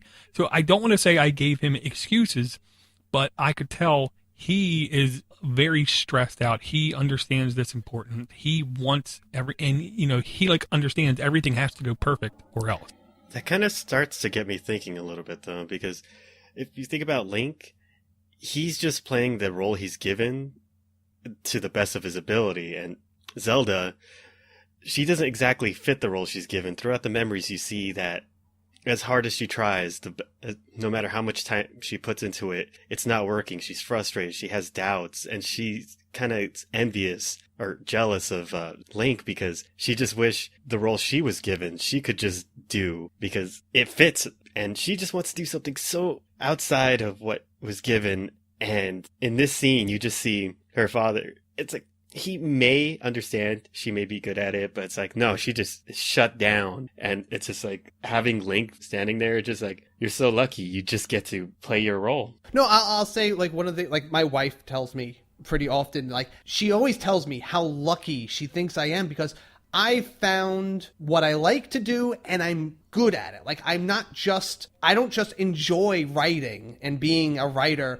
I'm good at it, and I happen to have a bunch of talents that support that. That's great. But some people just don't have those things working together, and they spend their whole lives trying to find either even just one thing they feel like I can do this my whole life and enjoy it, or the thing that I'm good at, and even if I don't enjoy it, and it's a lifelong quest for some people, and she's just been trying to spend this entire time finding another path for herself, by doing all this scholarly work. And that's the thing that I feel like she's meant to do, but nobody's letting her stray. And it just happens to be that she's the only one with whatever genetic superpower that is needed to seal away Ganon. How do you argue with that? How do you argue with, you are literally the only person who has blood that can stop the evil that'll kill everyone, and if you follow any other path, we're all dead. And to add insult to injury, she has a really short life, and as soon as she turns 17, and ends up having to, like, they all end up facing Calamity Ganon. She, for 100 years, can't move on with her life at all, of the short life she's lived, and just has to hold off Ganon while Link finally recovers. So it's like, wow. Wow. Yeah. This is punctuated. The next scene, we have slumbering power. It's just her praying at the, praying at another one of the shrines to the three goddesses, and she just talks about how she doesn't hear or feel anything, and she starts breaking down. She's like, what's wrong with me? And this is where I started getting the feels like she's like turned on herself, and that she's wondering why she's broken and can't do this power, even though she's put in the work. She's done all the work that anyone could expect her to do, but just it's not turning on. We can just move on to the next one. There wasn't too much to do there, other than I just really like Link's vigil. He looked really stoic and awesome. I think just one more point about Link in this scene. Like right at the last moment when she kind of screams out, what's wrong with me? That's when he sort of drops his guard and turns around, and you kind of see the concern that he has for her. That's true. No, that's a good point. Because without a character talking, you have to read into all that little body language to, interpret anything. So that's actually a pretty valid point. Like, he was being a total guardian, and then, he actually cares enough to turn around and, pay attention to her. The next one, we're getting close to the end. We have to Mount Lanariu. And this is her, apparently Link's taught her about horse riding. And, let's see, she's hoping that the goddess of wisdom will be the one that awakens something in her. And this is the day before she turns 17. And she's just holding out hope that any moment will change everything. I think this is just a very pretty scene with the sunset and them two riding on horseback. Yeah. She just, she mentions something about the horse when she's like, says like, she gave it all the royal regalia, but she's like, maybe you should earn this gear. I was thinking about not giving it to it unless it earned it. Do you think that's like possibly a very, very subtle hint? Like, do the goddesses not going to give her the power until they feel she's earned it too? Or, or it might just be, or it might have something similar to that. I do have a different interpretation of why her powers aren't coming, but we'll get to that very soon. I mean, here's a good question now. It's all about prayer, right? Apparently, to awaken this, and faith, I guess. Do you think she actually has faith at this point? Like, is that possibly her problem?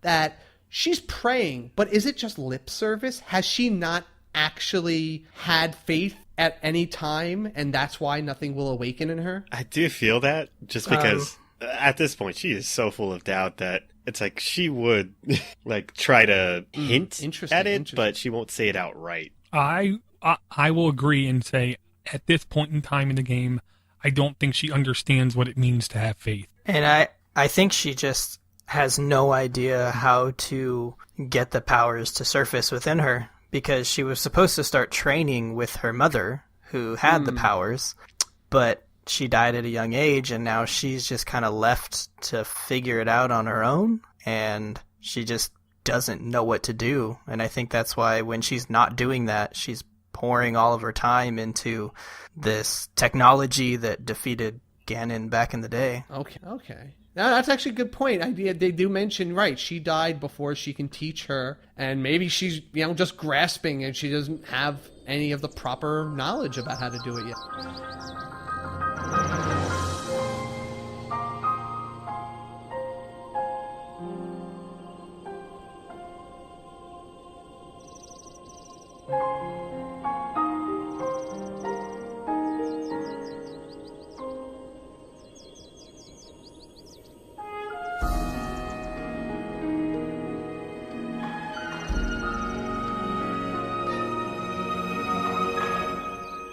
The next scene is the climax here. The return of Calamity Ganon. They're all walking back. Again, nothing happened on the mountain. This is actually the first scene I saw, so it was kind of interesting to see almost the last scene here first. But, yeah. Yeah, me too. But yeah, so there was no progress, and they're still looking for that thing to spark her power. And Mipha, so Mipha steps up and she says, something goes through my mind whenever I'm using my healing. And then Calamity Ganon shows up and they all like, all right, 2 arms, forget that. And I think that was actually interesting. Because if you know anything about Mipha, you kind of know how she was going to finish that sentence, don't you? Or do you? Yeah, based on what eventually reveals Zelda's powers in the first place. Okay. Then we can hold on to that until we're there. We're almost there. So they gave us a hint, if you paid attention there, what might be the missing piece. We go into despair. This is when everything is falling apart. It's just an escape. She's running away with Link into the woods. And this is like the most heart-wrenching scene, I think, not in just this game, like probably almost any game I've seen. Not only is it basically everybody that she's cared for is like dead now, all right, and the kingdom's dying, and probably the whole world is going to hell. She's partly to blame in that everything she has been working on and been building up to defend them is become a weapon against them. The Guardians are hunting them, and all of the Guardian beasts, the divine beasts, are now under the control of Ganon. So literally everything she's been working on has been used to kill everyone she cared about. And man, does she deliver that like real tear-jerking sobs. And I'm sorry, I get choked up thinking about it. Yeah, when she slammed her face into his arms, I was no good at all. In hindsight, it is a classic survivor's guilt. To where it doesn't matter if it is her fault or not. She is going to blame herself for everything. And as a separate character in this game, there's nothing Link could say. So this is a perfect time where he shouldn't talk. Wow, that's good. Yeah. Anyone else want to add anything to this before we go on to the final and of the hidden, the hidden extra memory?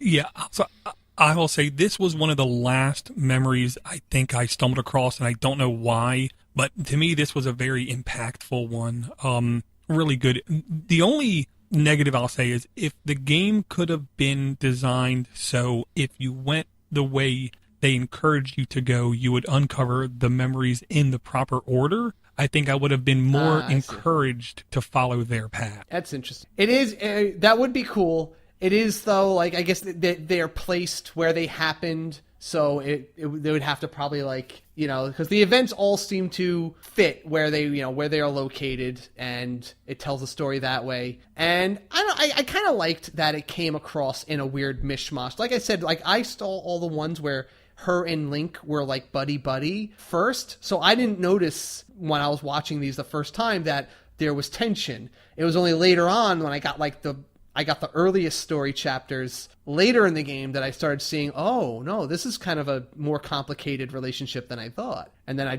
when I watched them in order later on, it kind of all fell. Yeah, I liked how they were kind of all just sort of random, because the hardest ones to get are kind of the most revealing. Yeah. Especially once you unlock them all, and then you find Zelda's diary. The hardest thing to find since it's in the middle of Ganon's inside of Hyrule Castle, and it just sort of ties it all together. Like you see Zelda being emotionally torn and kind of a brat, and then you see the relationship being good and almost kind of loving. And then you find the journal, and it just kind of all ties it together. And so finally we end up with Zelda's Awakening. This is the final memory you get after you've discovered all the others, even though one more takes place chronologically after it. So this is like, Link is dying. Like, he's on his last legs, and they're still running away. And a Guardian shows up, and it's about to zap them. And at last, Zelda summons up the power and jumps in front of it and is able to summon the white light that blasts and shuts down all the Guardians in that area. And that's why we have that giant, which I always was wondering what happened here, that there was that giant graveyard of Guardians at one point in the game. So she finally seals, and then the Sheikah show up, and she tells them to take Link to the Shrine of Resurrection, so that's where they take her, and she starts to hear the voice in the sword. Yeah, I loved this cutscene, because when she held her hand up and the power went through her, I was like, this, she finally has some, I don't want to say closure, but she finally has some completion where she was able to do what she wanted to do. And it was the kind of thing, it was unfortunate, weird happened when it happened, all the surroundings and all of everything else, all of the death around her. But the simple fact she was finally able to do it had to be empowering. Yeah, and I think it really solidified their relationship, because Link's been protecting her the whole time, and he stands up to try to take one last swing and just can't do it anymore.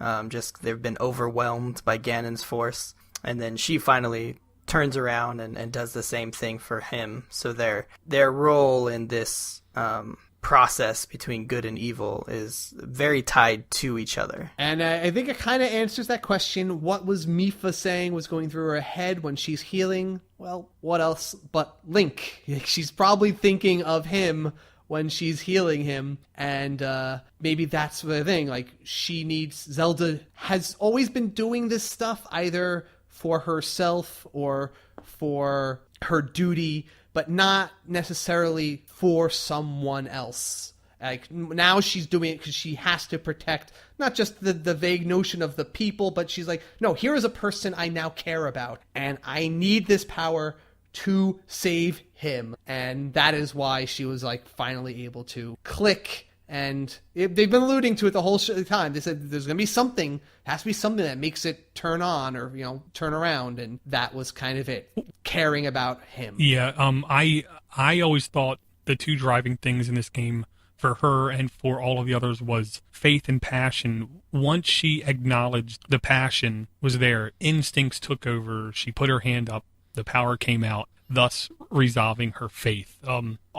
All of them seemed to really, when they were using their power, whether it was the Gale, because he knew, this is me, this is what I do, this is what I was meant to do, and I love it. Her with the healing people that she loves and she cares about. It was like a love-driven game as far as I was concerned. It's probably the most relationship between a Link and a Zelda that I can think of. If anyone else can tell me another game where they do it better, but this probably is the most relationship I've seen between the two characters. I think Skyward Sword did a really good job at that too. It was a different relationship, but it was they were also very close in that one.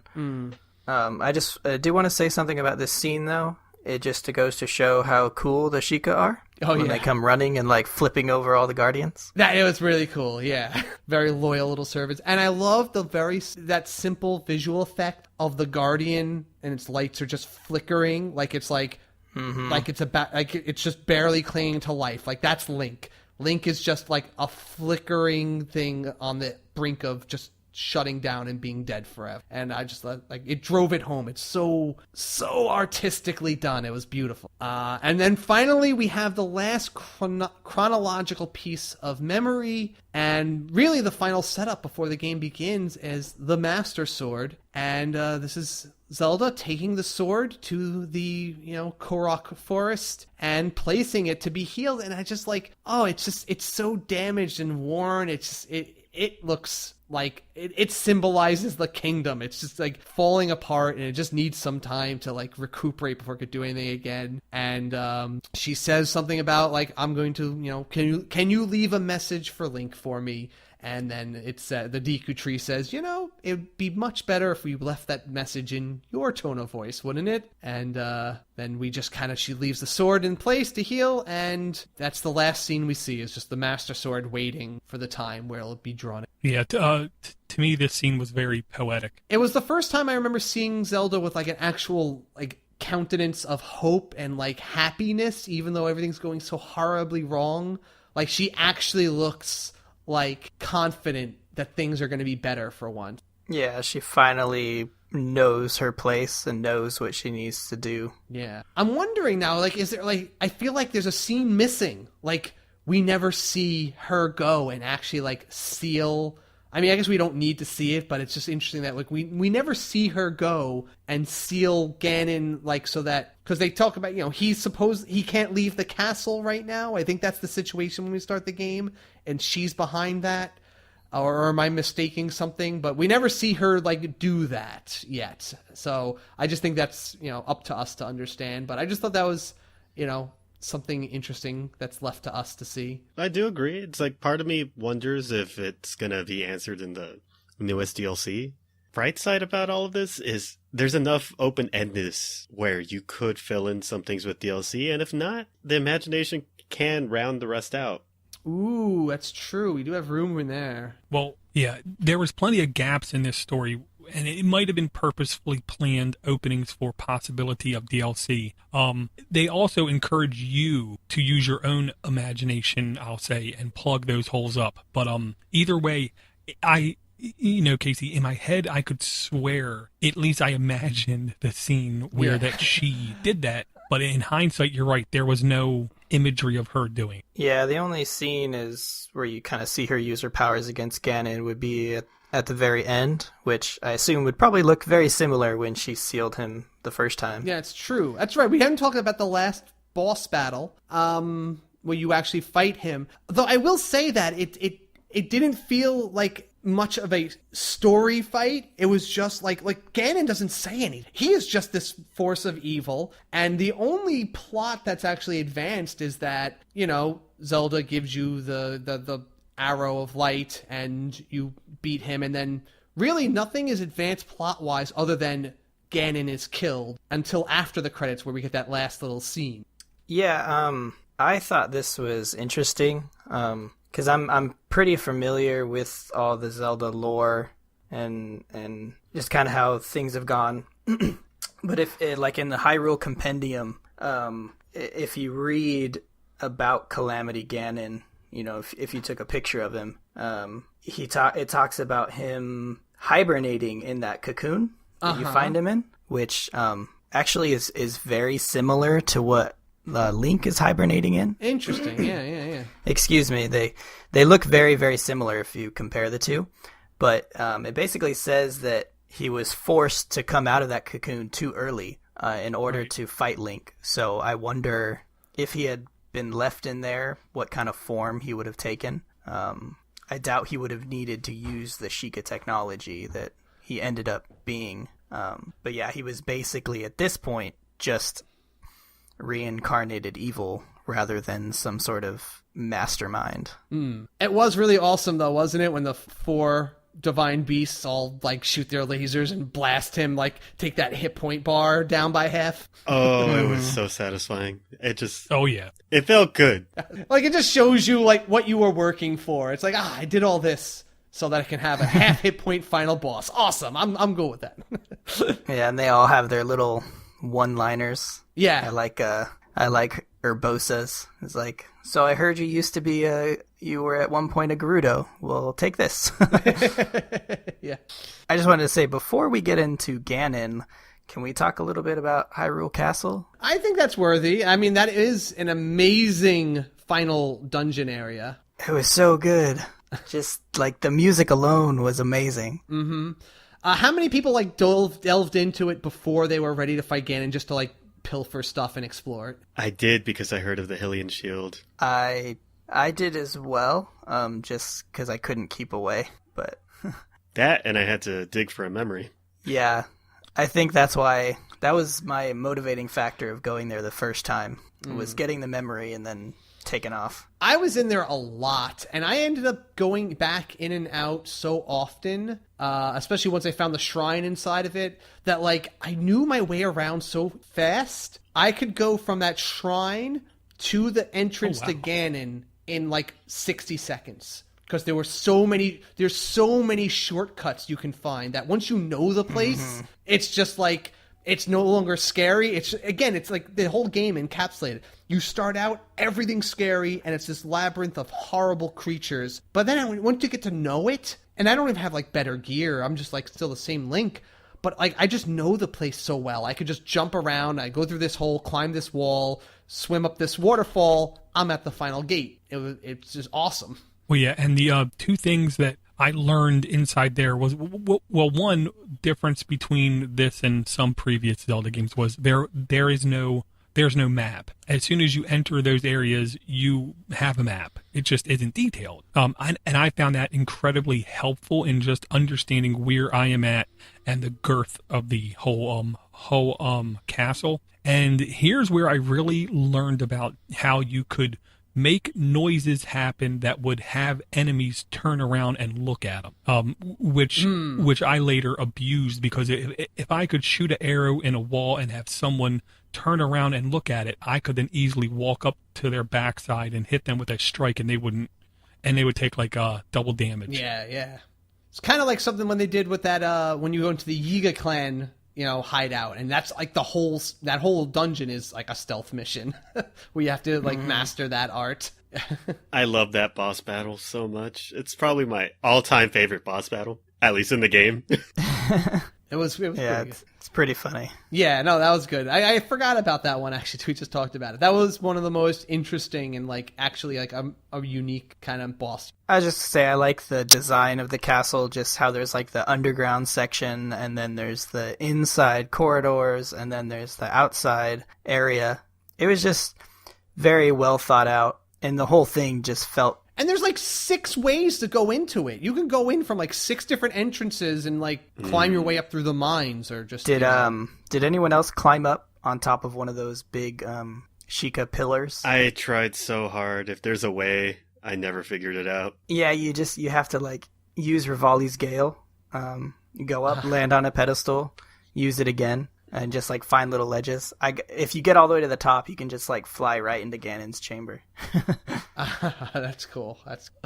And were there any other like little side quests or something that people wanted to point out before we talk about the very final scene at the ending? I loved... I can't believe I'm going blank. The bird with the accordion that sings. Oh, yeah.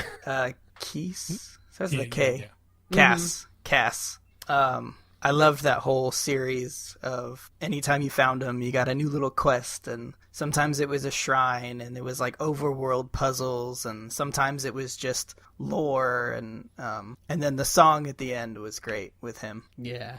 No, anytime I saw him, I was like, oh, I know I'm getting involved in something here. Yeah, all of those little side quests I loved. I loved all the little races you had to do, like with the horses, the bow and arrow challenges. To me, they were all challenging enough to where the first time around, of course, for me, I didn't complete them. I had to go back and try a couple times. And every time I did, it really was just teaching me how to be better at the actual game. Before there was Master Trials, I just have to give a quick shout out to Eventide Island. Yes, that. Oh, yeah. Is that the one where they take away your equipment, right? Oh, yeah. I went there pretty early on, and it was a nightmare. Well, no. Here's the thing. My 12-year-old son figured out something that I didn't know anybody else figured out at that time, which was he went to the nearby shrine, hopped on the boat, took over the raft, and then went onto the island, and all of his stuff got taken away. So he went back to a previous save point, went back to the shrine, took over the raft, dropped his weapons on the raft, went on the island, got everything taken away, went back on the raft, and got all of his weapons back. Yeah, I had heard you can do that. You can like throw your items in the water and then go pick them up. But I really enjoyed having everything taken away, and you find everything and you save the Hinox for last. And you just gotta try to fight him with whatever you have remaining. I fought him in a weird way. I just like got on top of that little like plateau there, and I rolled bombs down to him, and he never like could see me if I ducked. And it took me like a half hour, but I just kept rolling bombs from up there down to him. Oh, I did not fight him. Yeah, I didn't fight them either. I just glided on top of him, grabbed, and ran as fast as I possibly could. I wanted to kill everything, so I flew on top of him, took all of his gear, and then just fought him the best I could. I just wish there were more islands that did that. I felt that was a really cool, we had 3 labyrinths, and they're all the same kind of challenge. They could have had 3 or 4 islands that each one you land on, get your stuff taken away, and here's a new puzzle to solve without just brooding it through equipment. Unless you want to. I think it kind of reminds me of the, what is the little forest area that's pitch black? The Lost Woods? Yeah. No, not the Lost Woods. No. Typhlo Ruins? or Thiflo ruins. I'm not sure how you pronounce it, but that one was really interesting because you had all your gear and you had everything, but you couldn't see anything. And so you kind of had to guess, okay, do I have a torch out or do I have my weapons out?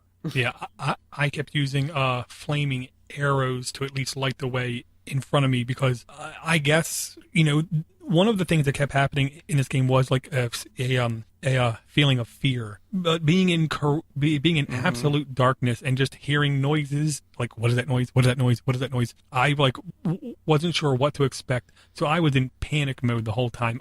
I was there. Yeah, I found that if you had Daruk's protection, so I just ran around with my shield up, and that put out pretty good amount of light to be able to run around and see. But fighting the Hinox in the dark was not very fun. I gotta go do that. I don't think I did that area, so that's something I'll have to go back and dig into. Yeah, it's right above, because like the Korok Forest, it's like right above that. You see like this little circle of just super dense trees. Yeah, there's only one way in from the west. There's like a little bridge. Yeah. Let's just talk about the final scene after you beat the game, and if you got all the memories.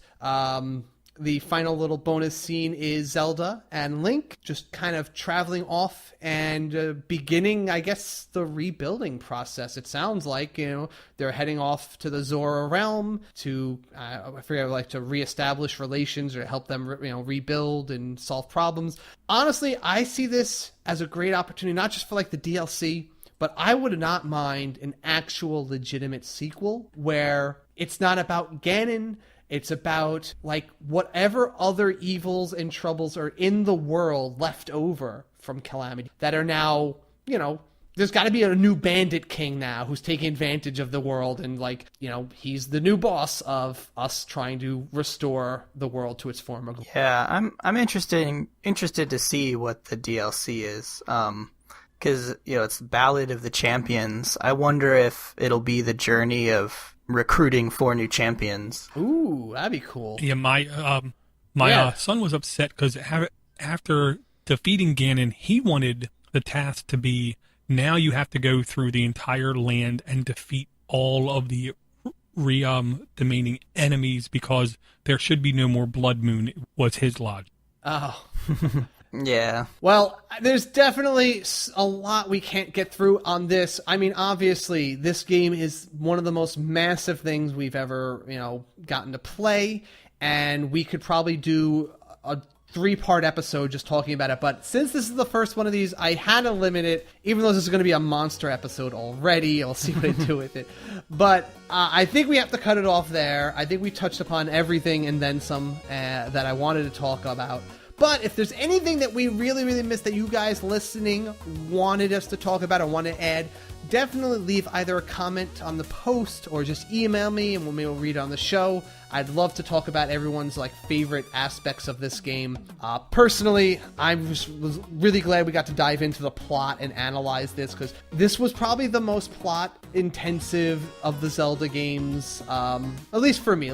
Serious storyline going on here, and I really think that it'd be great to see this as the general direction of them in the future. And I look forward to more of these, and maybe doing another episode of these when we get more Zelda content in the years to come. But let me just thank you guys for showing up. Once again, do you guys have any websites you want to plug or something like that? Mine should be in the notes. Okay. All right, we'll leave a link to Door to Door Geeks shows in the show notes. But other than that, thank you guys for coming on. It's been an amazing talk. I really can't believe you stayed with me for this whole time here. And thank your wives for, letting you do this for this long, too. As long as it's not a weekly thing. Yeah, that's right. All right, well, that's our show, guys. I'll spare you all the usual end of episode notes. Just, make sure you check out the... the only thing I'll drop a link to, if you like this and you want to hear more of these, definitely check out patreon.com/theswitchcast, because all these guys who are on the show with me, they are Switch Knights or above, and that's who we plan on having on the show, and for these game-centric episodes. All right, until next time, everybody. Switch it up. Switch it up.